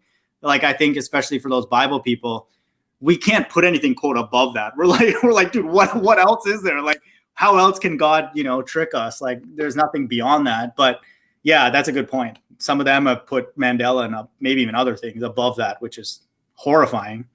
But I don't know. What's a little memory relapses here and there, like compared to the fact that the entire world has been lied to about the shape of the earth, and the shape of the earth, when we look out, is just obvious what it is. Like, that's crazy, dude. Damn. Like, and then like once it like the guy explains it that when they ask you about whatever it is.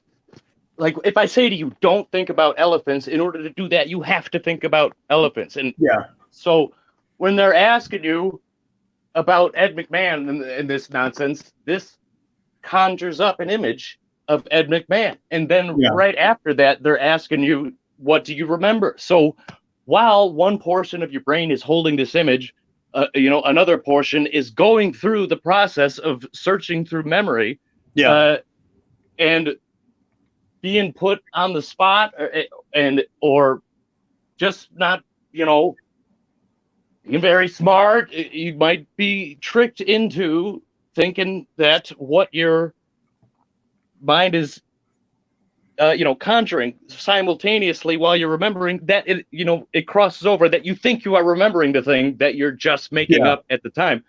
And I can only imagine, like, if you get conned with that trick a couple times, how it would fuel you into seeing it thousands more. And that's not going to end well.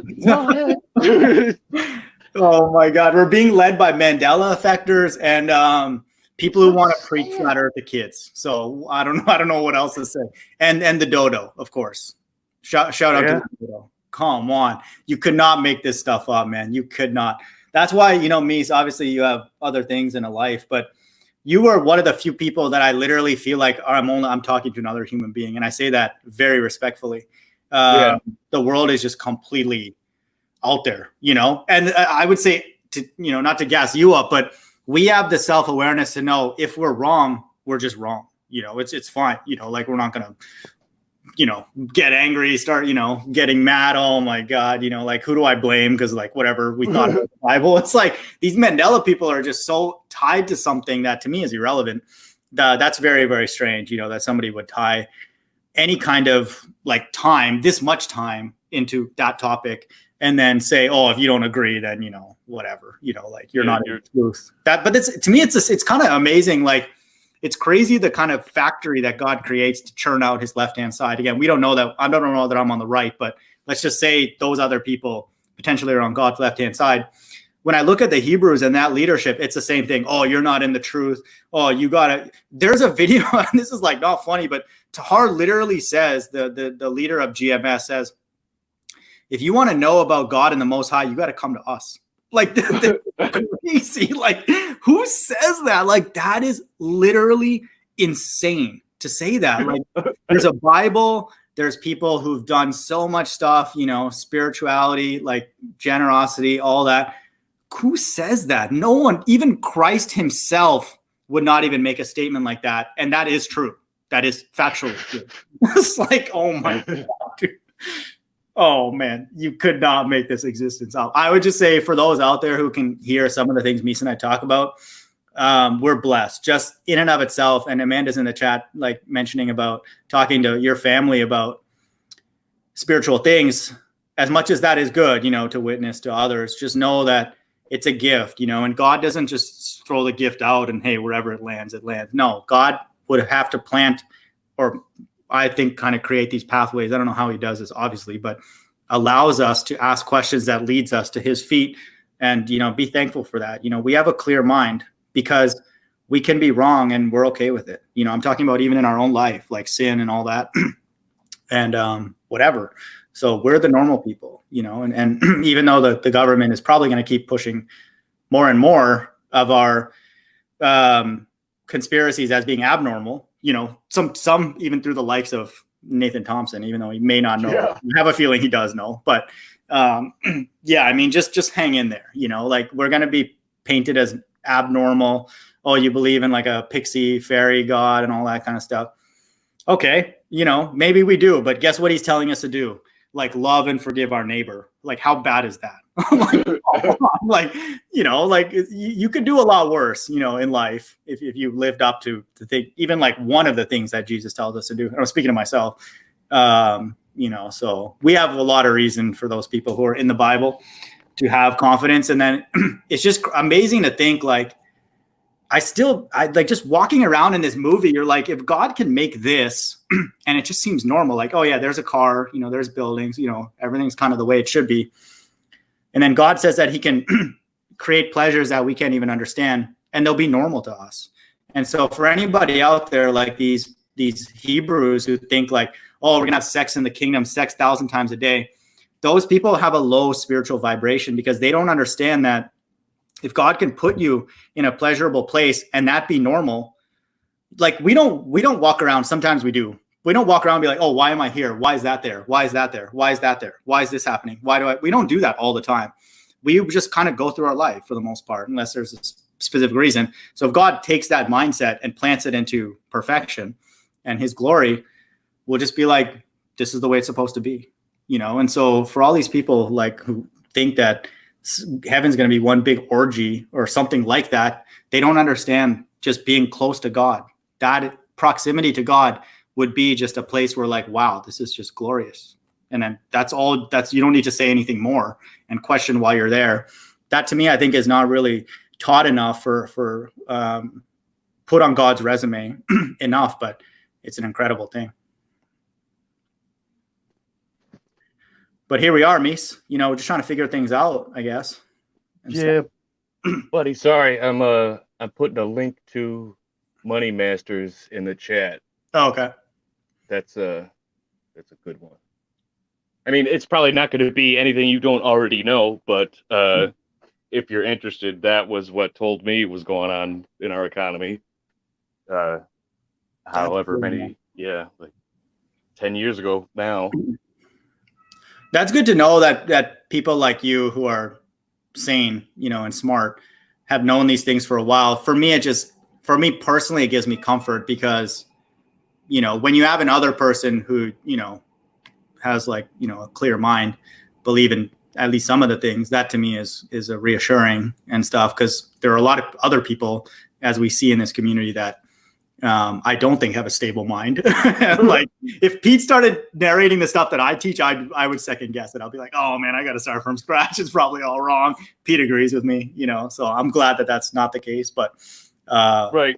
And like, I thoroughly appreciate that. Like, to be fair, and like, disclaimer to anybody else, especially the Mandoozlers, who might hear what I have to say. Like, I am not better than anybody. I am nobody special. I don't view myself that way. I've done horrible, terrible, really, really stupid things in my life, and I did them for a long, long time.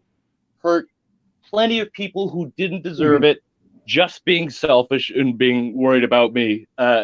So I'm nobody. But it's crazy that you can't express dissent in this so-called movement that is supposed to be about truth and dissent. So whatever, you guys have a good time. Yeah, with that.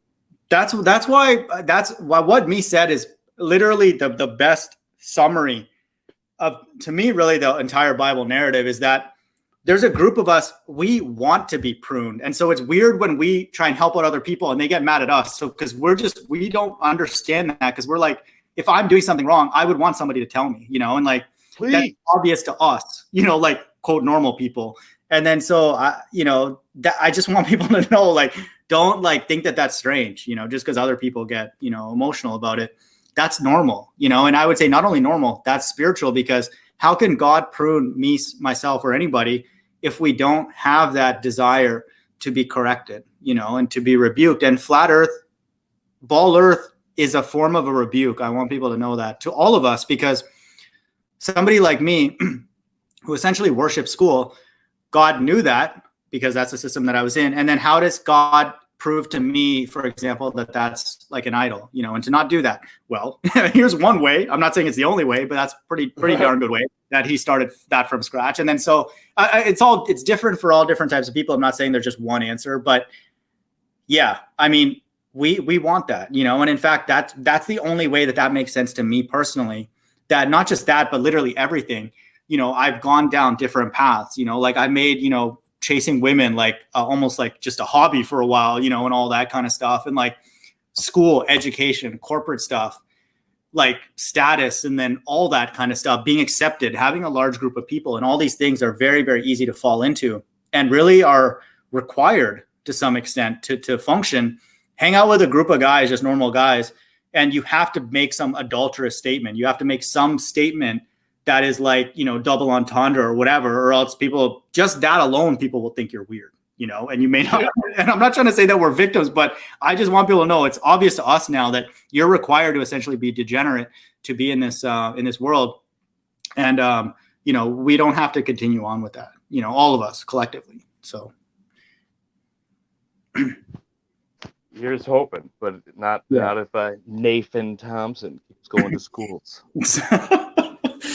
It's going to be a lot. So shady, dude.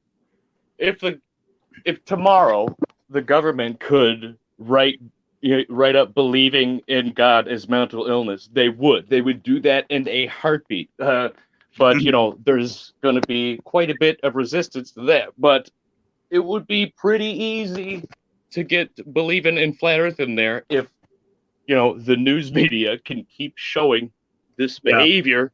We're screwed every day. Yeah, dude. We're so screwed. Like, so screwed. Like, I don't know. I realize more and more I need to chill out with making this timeline about me. I'm talking about personally in my own murmurings. I try on my channel to be very, very upfront, but I'm talking about with my personal time with God.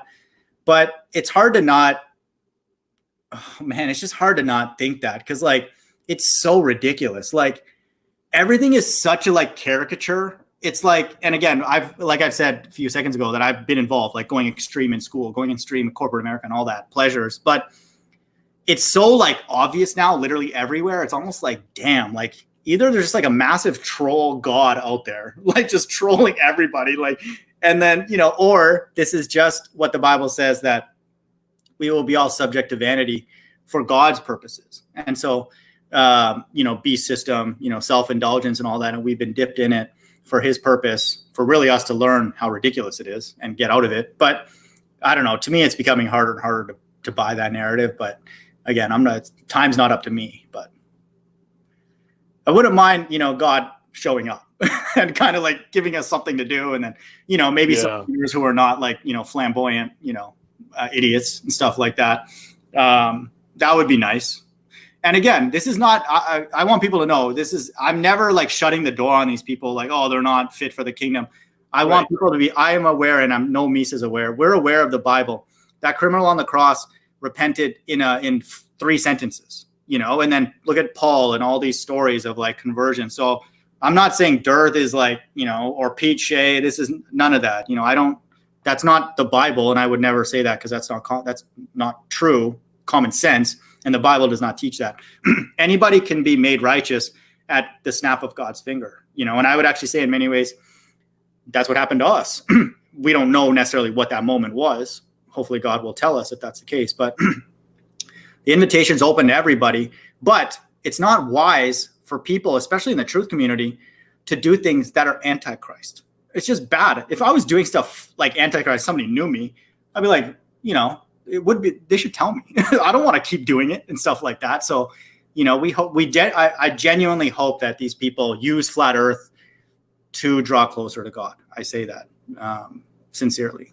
So, man, I hope so too. I don't see that. I see him using it. But to your other point, saying, do we necessarily know what moment that was? I think I've said on this broadcast before, for me, like realizing that there was something to Jesus and that he might be who he said he was. Like I told you, I was starting to read through the Bible because I wanted to know more about the giants in Genesis, because I was hearing about that. And like I said, at that time, I was, rabid, angry, truther. Everybody needs to know about 9/11 chemtrails. That was me. And like, aside from the truth movement, the person that I was in my life at that point was similar to a lot of these people in that I let 100% my emotions guide me, mostly anger and rage, because I felt like it was not manly to like try and contain it. Like if I didn't just do whatever I felt, that I was somehow less than or effeminate or whatever. And so I'm reading through the Bible and seeing the way like Jesus interacts with people, and that like at the time, I had, like I said, I had no problem accepting that he was a dude that existed. I was all for that. I just wasn't with him being God or the Son of God or anything like that. And he was just trying to tell people nice stuff, and they killed it. And I was like, man, like, I'm just trying to tell people nice stuff, and they all are going crazy. That is not to say that I thought that I was Jesus or compare myself in any way whatsoever. Just that I was like, this guy didn't get angry. He didn't freak out and, do anything that I was doing. You know what I'm saying? He's took it and kept, and I was like, well, that is not a human trait right there. That is very strange. So I want to know more about that. And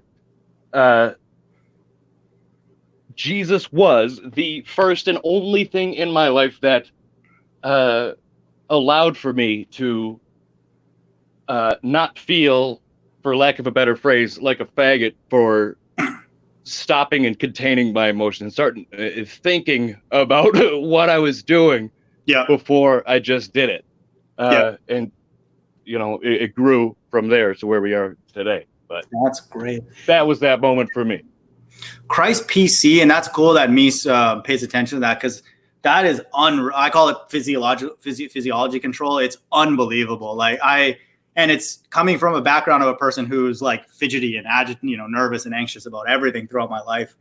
That is incredible. And he does not get enough credit for that because it's not human. It's not normal. We're programmed to just, and I'm not saying that it's always right, but God's not stupid. Like, he knows, like, we have things that we need to do and pains and like stuff. He's not looking at us like Satan does and be like, oh, you wuss, like you wimp and all that. So I want people to know that even though God has that incredible control, like he's very, very aware of us being imperfect. And like, I would say what you said, Mies, resonates with me too. Cause like, I would say my issues back then as an evangelical Christian, being the quote Nathan Thompson, like T-Mog minus maybe 15 years back in the day, I was like using Christianity and the Bible to fill in my uncertainty and really almost to some extent social anxiety. Like, I did not fit in. I never really felt like I fit in growing up anywhere. And I'm not saying this to get pity, but like, it was a very weird thing. And then,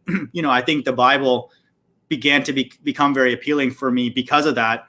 Because I'm like, oh, well, cool. I can find a community and like all that kind of stuff. I just, and obviously I genuinely believe at that time, like I was fascinated with Christ and his humility and all that stuff. Right. That's an amazing thing where I think that's the part where the emotional stuff this is just my understanding. For the most part, those emotional things, God wants those to be one-on-one, like when the Bible says, go into the closet and pray.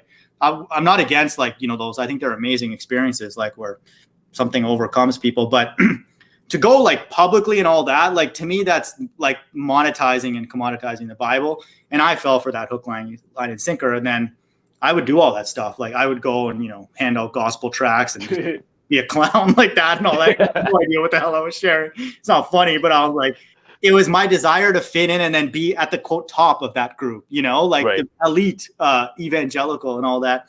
And then, when I was married for a very brief time to a girl who was like staunch evangelical. And then like, so I felt like, oh, this is like, this is my like PhD in like evangelical Christianity. And like, I just want people to know it's a slippery slope, and all I'm saying for Mies and I think we get it through what we've been through, but we don't want other people going down that road unless you actually want to. Like, I didn't know what I was doing. Like, I was completely lost, dude. Like, someone asked me, what is salvation? Like, if someone quizzed me and said, give me 10 verses on salvation, like 15 years ago, I'd be like, I don't know what. And so, like, we don't have to do that. That's their job, is to push flat earth in that way. We interact with God. The people who come by here, we can interact with God directly. And that's amazing. Like that pruning on a one-on-one level, it takes time, and it takes a lot of patience on both ends, really. But all that stuff, like turning the Christianity and the Bible into like something else besides that, to me, is a slippery slope that I've slipped down. So. I mean, I think with Christianity and also with just the truth stuff, there's also it's real easy to use these things to like feel superior to other people and beat them over the head and feel completely justified doing it. And, I've definitely done that in my life, you know what I'm saying? Because instantly, no matter who you are, all of a sudden everybody else is just a sheeple, and you've got the secret wisdom, and everyone around you is an idiot. And that is definitely dangerous too. And very prevalent in the community we're dealing with right now. Yes. And that's another excellent point. I may even need to do a video on this in my own life. So I grew up in a Hindu family, and what Mies said is exactly what characterized my initial really year or so as a quote Christian. I was like, oh, I'm better than them. They're going to hell and all this kind of stuff. And like, the reality is that if I knew Christ the way I know him now, I would be able to look at my family's life in an objective way, because they are fairly, pious people. They're not like hardcore, Satanist, evil, out of control, all that. So that would be the quote truth, because we would be able to see their life in a balanced way. And if it's not obvious for people, really the spirit of this whole discussion is the whole world is completely out of balance. And feeling like we're better than people because God has given us truth just logically doesn't make sense. Like, I'm speaking to myself. If, let's just say hypothetically, that conversion that I went through back then was something from God, may or may not, unless God tells me that. But it's like I received a gift from somebody else and somehow I'm better than other people. That just doesn't make any sense, And so if God decides to give us certain truths and not people in our family or people around us, that's a decision God made. And so that means that we're definitely not better than somebody else. It would be wise, a logical decision to ask why us, why me, for example. And that's a good question to ask, but we're not going to get answers immediately, and some people might get some, but, God would need to kind of explain a larger narrative and all that kind of stuff. But that's a great point that Mies made, is that anywhere where Christ is, it's not like, oh, we're better. Oh, like you're going to serve us and all this kind of stuff. That's why we know these Hebrews, a lot of them are Satanists, because leadership in the kingdom is servanthood, And so if a person is close to Christ, that means that if I would have converted correctly at that time, I would have been more inclined to serve my family, not say, oh, they're going to hell, quickly and all that kind of stuff, which may actually be true, but that's not my decision, and I could too, and all that kind of stuff. So that's the way that we should think. So when I do criticize Nathan Thompson and Durth and call them Antichrist and Satan, I'm specifically referencing their behavior. And so that doesn't mean that their soul is going to be destroyed or go to hell or anything like that. That's not my decision to make. But I can also point out times in my life where I'm Antichrist, like I've said, for decades, really. Again, not hardcore, but like I was pushing a narrative and theology that I did not understand myself, and then going and telling other people to understand it. So it's like, that just, that's bad, that's really bad, especially when God's involved in that transaction, or I think that I was trying to put God in that transaction. So we don't have to do that. Summary, take home point, lesson learned for me. The God of the Bible is not all about hoopla, and like, oh, I got a big views, 500 people are crying and all that kind of stuff. Oh, so, God's spirit must be moving. No, God values transactions at the lowest granular level, because that means that he can be present in them at the very, very lowest, deepest level. And I'm talking about even in our own body, because he'll examine all of our signals, chemical signals. Why did I do that? Why did I say this to this? The Bible even says, why do you go and shake a rich person's hand and then go and be rude to the poor person? So how would God know that if all he sees are two handshakes, or like sees two people just walk past each other, but one you kind of like have respect and reverence, but the other person you look at with disgust? God's measuring everything, all of us, to the deepest levels. And then that's where God wants to be involved. And so when a person is transformed to that level, then pretty much everything they do afterwards is pure, just like Jesus Christ, because he was perfect. And so everything that he did reflected God. And I'm not saying that I'm there or anything like that, but I just want people to be aware that's the level that God cares about. And so what Nathan's doing and all that kind of stuff, his kind of fervor is good, but his approach and all that is not consistent with the way that the God of the Bible operates ever. And it's just obvious to us. We wish it was obvious to him. And then now he's kind of screwing us because people think that we're part of his group and all that kind of stuff. So that's where we come in. We have to say something. It's like it affects us, and it affects some of the things that we get to say or don't get to say. And to some extent soon, maybe even where we get to go. And that's not good, and especially if his heart's not in the right place. Right. Like say I talked to somebody in the past about flat earth, just like a little bit, like they're not on board, but they've just heard some things from me that like, say I worded that shit perfectly. Like whatever it was that I said was just bang on, and they just sat with it and whatever, just went about their life. Yeah. And there's a chance that they might see some later that might help, or that might, harken back to what I said. What happens when they see you on, USA screaming at kids, Nate? Like, they're gonna be like, well, I'm glad I never looked at any of that. Like Yeah. whatever anything anybody did prior has now been completely undone and cemented away. Yeah. Because you wanted some clicks. But thanks, bro. Like that's cool. This is the part where I do leak again. I'm not trying to throw Thompson under the bus. Like I'm very honest. I try to be, and Dearth the same. Like we get what's going on, but with Thompson as well, like we get it. Like we all have a temptation to go out, and push and like share and like all that. That's the part that we don't want to say is necessarily evil, or we're all susceptible to it. But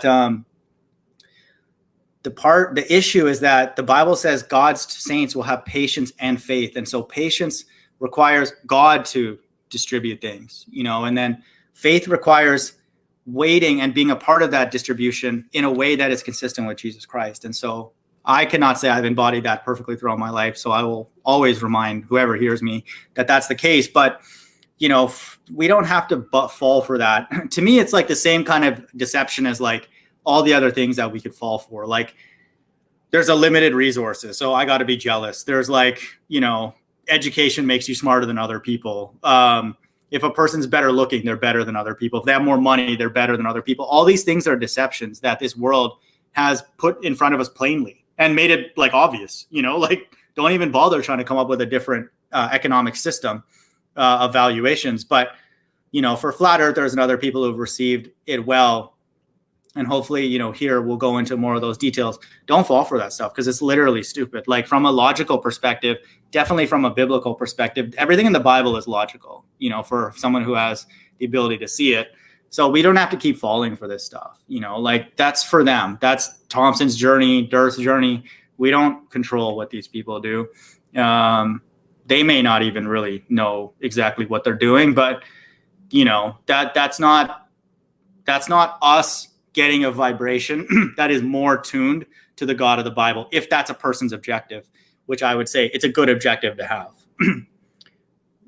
It's just crazy. And I just wish there was like some group out there who are just kind of normal and we could go and talk to them about like spiritual things, but we just don't really have that. And I would say, again, that's by design, that God has filtered this truth down to individuals. And so there is no groupthink, if the only reason that I would say, like, I really want people to only like a few people to come by here is that I want to ensure that they're just like individuals. Like Mies is not part of like a 501c3 or anything like that. Like just individuals coming here. Like I just take tremendous amount of comfort in the times that we live in with just individual people. That's amazing. And one would have to think that God's the same way, because God could persuade a whole bunch of groups all over the place to do whatever he wants. But this is the way the God of the Bible. I'm not saying it stops with me or Mies. Like obviously, God loves the poor and people who are even more quote, more alone. That's the heart of God. Are these people that are in these pockets and they feel isolated and alone? That's we don't have to necessarily like what's the word called for that? Like glorify that, but it looks like that's God's strategy for isolating his people. So here we are, I guess. Fair enough. Man. But yeah, Mies, all right, man. Like you're hanging in there. Yeah, I'm just like I said, I'm still getting ready for this move. I just been struggling, thinking like, dude, do I do a video on this or do I just leave it alone? Because like I don't care about subs or likes or any of that, but holy, I guess maybe like I'm thinking the struggle is maybe I don't want all these years of looking at this stuff to just go to waste. Like it kind of feels like that if I just walk away and put it down. Even though I just got done saying that, like, I feel like the only thing we could do I could do is work on my own personal control of myself and whatever. So I can't tell if it's just like how Nathan has his temptation to go scream at a school. If doing this video is my temptation, or if it's something I really should be doing. And let me tell you this story. And on my daughter's head 100%. Like, I'm not exaggerating. This is 2 weeks ago on Tuesday. I'd come home from work and it was like a real easy day. So I wasn't at all tired. So I went down in the basement and was just cleaning up some stuff, putting some stuff away, and just had whatever playing on YouTube. And I was thinking about this debate. Should I do a video or just whatever? And so I just said out loud, I was like, God, I need you to tell me, like, give me a sign, like, one way or other. Do I just leave this alone? Because this is actually like, I'm spending a fair amount of time in disbelief about this that I could be using elsewhere. So like, I need you to let me know. I need something. Like, what should I do? And buddy, no horse shit. Not a minute later, my internet completely died and got cut out. Really? Yeah. But Crazy. I went up because if I have it set like coming through the Wi-Fi and the Wi-Fi goes down, which it did once before, like my thing just died, it was too old.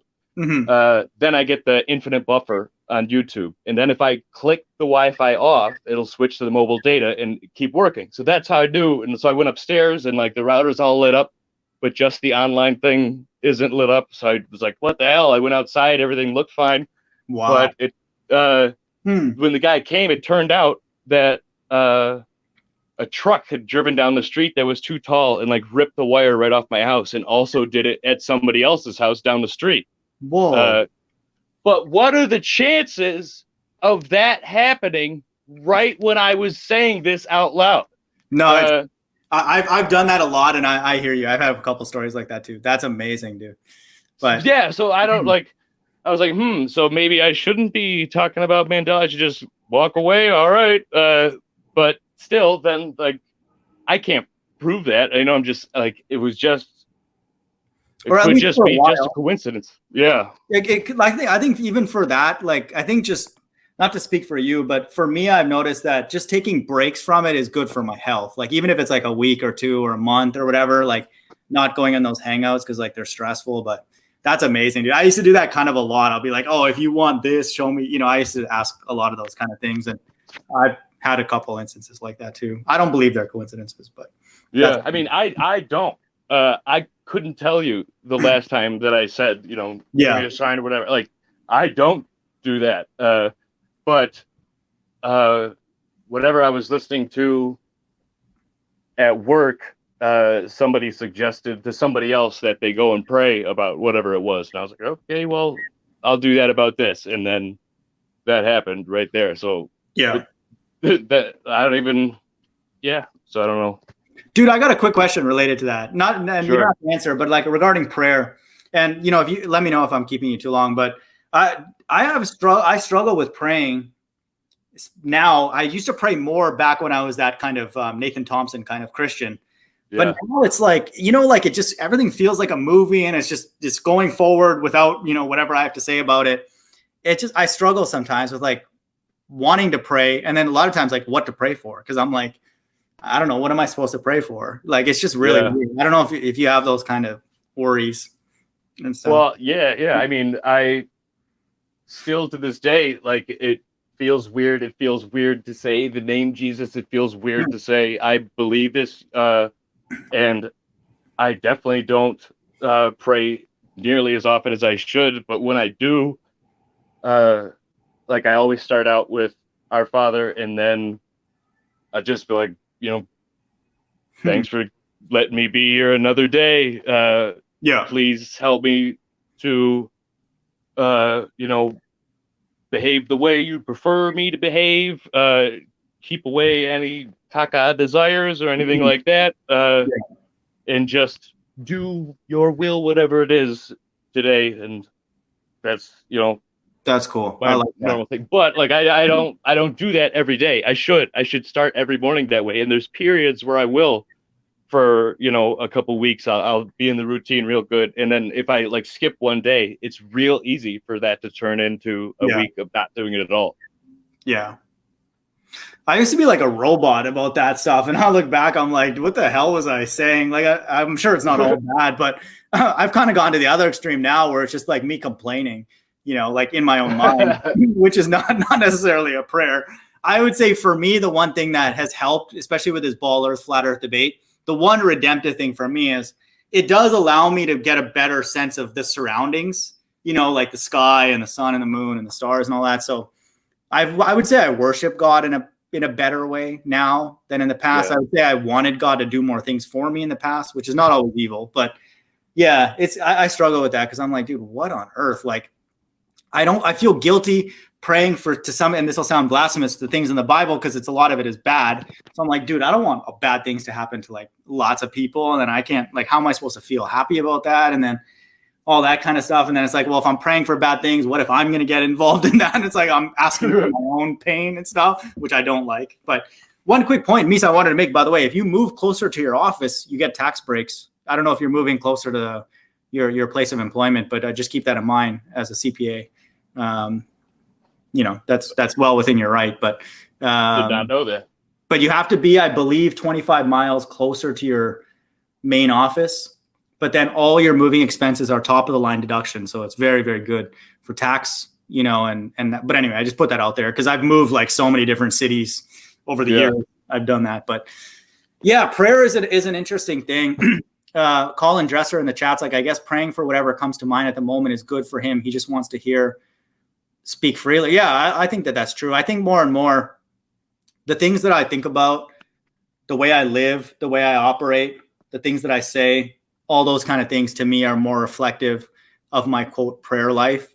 Praying for specific things, it's just overwhelming. Like I don't even know where to start. Like, and I'm not even saying I'm already there. It's so much in myself, and then there's so much out there that's broken. That's where I think is really the crux of it with me. I'm like, it's like so much, you're just like, whatever. It's like just a massively dirty house that you're like, whatever, just throw my socks on the ground, move on. It's that kind of thing. But I'm not recommending. I don't like the idea of praying for people that I may not necessarily like. And I know that we're supposed to do that. That's rough. Not always on that level. Sometimes, yes, not always. Mies, you would find this interesting. My first Bible that I got was called The Rock, like the New Living Translation. And then on the inside cover, I put all my family members. I even put Marilyn Manson. I'm not even kidding. And I had a list of all these people that I thought were, quote, evil. Again, this is me like very, very early in my walk. And I was like, yeah, if I pray for these people, like that'll be a really good thing. Some of them I didn't even know personally, obviously, like Marilyn Manson and stuff. And I'm like, and I'm not saying this to make fun of my spiritual journey, but I'm like, I must have been on some stuff, to like make a list, and like, oh, I'm going to pray for them, all these other people, I'm good, and all that. It's just, I'm saying this to be a bit sarcastic, but like, I don't want people to go down an arrogant path like I did. It's not wrong to pray for other people, I don't think, like in that way. But I was like, there's a lot of stuff that, God could have fine-tuned with me. And then in that changed heart, God, I can interact with people, that I still know to this day. And that could have potentially have been a more powerful thing. But yeah, dude, I was one of those like hardcore, like Kool-Aid drinking Christians back in the day. It's crazy. Damn. Yeah, Colin Dresser's like, he wants to hear our hearts and how they speak out loud. Yeah, I like that. Yeah, I mean, I think more and more what I realized, there's no like cookie cutter answer, certainly not from evangelical Christian church. Those people are just completely out of their mind. So if God made us unique, why would he not expect the interaction with us and him to be unique in some way? That just is obvious. There are certain common threads though, with people who love the God of the Bible and approach him. I would say we think similarly on certain topics. Don't think we have to agree on everything doctrinally because there's a lot, but that's true. Like we'll care about other people. We'll care about the poor. We'll care about people being valued, being acknowledged, all that kind of stuff. But yeah, so I'm glad you jumped on, man. It's good to hear that you're doing well. Yeah, buddy. I needed to get that about Nathan Thompson out there. So, and I I'm glad there's at least one other person in this movement that isn't just being like, oh, Nathan is doing such a good job, thank you. So No, but there's good. a link below for people who want to buy my merch. I have free Nathan Thompson t-shirts. Please buy lots of them. I'm just kidding. Flyers. Get the app. I was trolling. App. Yeah, and download the app too while you're down there, please. Yes. But I started this free Nathan Thompson hashtag, and then Ranty was like, is he actually in jail? And I'm like, dude, I'm just kidding. Like, I just said that as a joke. I don't know if he's arrested or what, but it's crazy, man. But do I think that he should go to jail? No, but like somebody should tell him that you do that regularly, we're all screwed. Anyway, I mean, the truth movement's dead. It's breathing. It is, buddy. But oh well. Man. Yeah. It was funny. It's not to say I didn't have a good time bullhorning people, but yeah, we're done now. Yeah. Rest in peace. Yeah, that's all I got, man. For this week, anyway. Cool. No, it's we'll all see what happens. Dude, I don't know what book to go through next, or I do not want to sound blasphemous, but the Bible is becoming a little bit sort of kind of redundant for me. I don't know how to say, I shouldn't have said that, but I don't know how to. I only like to share things that are fresh for me, and that's something I find interesting. But if there are people who want me to, or just talk about certain things, definitely feel free to email me. I'll put my email in the chat. I'm pretty kind of open, and I respond to that email fairly quickly. But Baruch is done. I don't know. A lot of it is just a waiting game. I think a lot talking to Mies and others, it's just talking to other people, spiritual people, genuine people, and then we're brainstorming in case things get real stupid, and then we just have like a brain, we kind of group think our way, and we want to do it in a way that honors the God of the Bible. And to me, that's really where I see the value in these streams and going forward, with people coming together, not just here, but wherever they get together, finding like-minded people, because you definitely find out who people are when you go through stuff, like when things are happening that are not positive. And so, I'll definitely keep streaming and then trying to remind myself and other people to remain spiritual, remain hopeful and faithful in these times where faith is just, it's claimed to be out there, but there's not much of it. And I'm part of that, but that's the way it is. But, we have Christ, we have a God who, somehow made an earth. I don't know how it's suspended in air. Like, I'm not saying this to be rude, but I'm just like, how does that happen? Does that work? Man. So yeah, sorry. If you have any closing thoughts, man, always a pleasure to have me, Kang. And nope, that's all I got, buddy. All right. So appreciate you. I'll catch you next week then. All right, buddy. Yeah, peace, man. Have a good week. Take care. You too. Yep. No Mandela effect. Bye-bye. So, the people that came by, Amanda and Colin and Chocolate pop by and all that, good to have you guys around. There was somebody, Matt wanted to join. It's I'm not against having people join. People like me, we kind of are in it for the similar reasons. Like, we have an interest in, obviously flat earth and the God of the Bible and all that. So there's much that we have in common. So the conversation is much more, for me, like edifying and interesting for me personally. Other people who I don't know, I'm not opposed to having people on the panel, but I just want to be kind of cautious who I let on, because I did that one weekend and it just felt like a complete freak show. And that's not to be rude. It just felt like it was all over the place and I wasn't really delivering a useful product to people who consume those videos. I don't want to waste people's time. In the days that we live in with just rambling, there's enough platforms for that kind of stuff. So, I put my email in the chat. If anybody does want to come by, just give me a heads up what you're curious about, what you want to talk about and all that kind of stuff, because my agenda for this channel, and I'm very upfront that there is an agenda with this channel. This channel is an advertising platform for the God of the Bible. And I'm a sellout and a shill for that God until there is a reason for me to not do that. And so that is the product, quote, product of this channel. And if anybody, wants to learn more about that, that's obviously fantastic, or wants to go up against it, I just need to know why, and what specific points do you not like? And then in order for a person to do that, they need to know something about, my channel and what I share and that type of thing, So, there's there's every time I look up, there's usually around 5 to 10 people watching. And that's the way it is. And that's what I like. And so I want to make sure that, what I keep pushing is consistent, again, until there's some reason to not. And from what it looks like in the world, this is scary. There's a lot of reasons to search out God, just can't say mine is true yet, but these are the days that we live in, for sure. It's I got a text recently from a family member, and they were talking about, this crazy world and all that kind of stuff. And it's undeniable. Again, we don't know exactly the timing. I do believe that God has revealed the sequence, but the timing is up to God. But it's undeniable when pretty much everybody around me is facing some amount of uncertainty.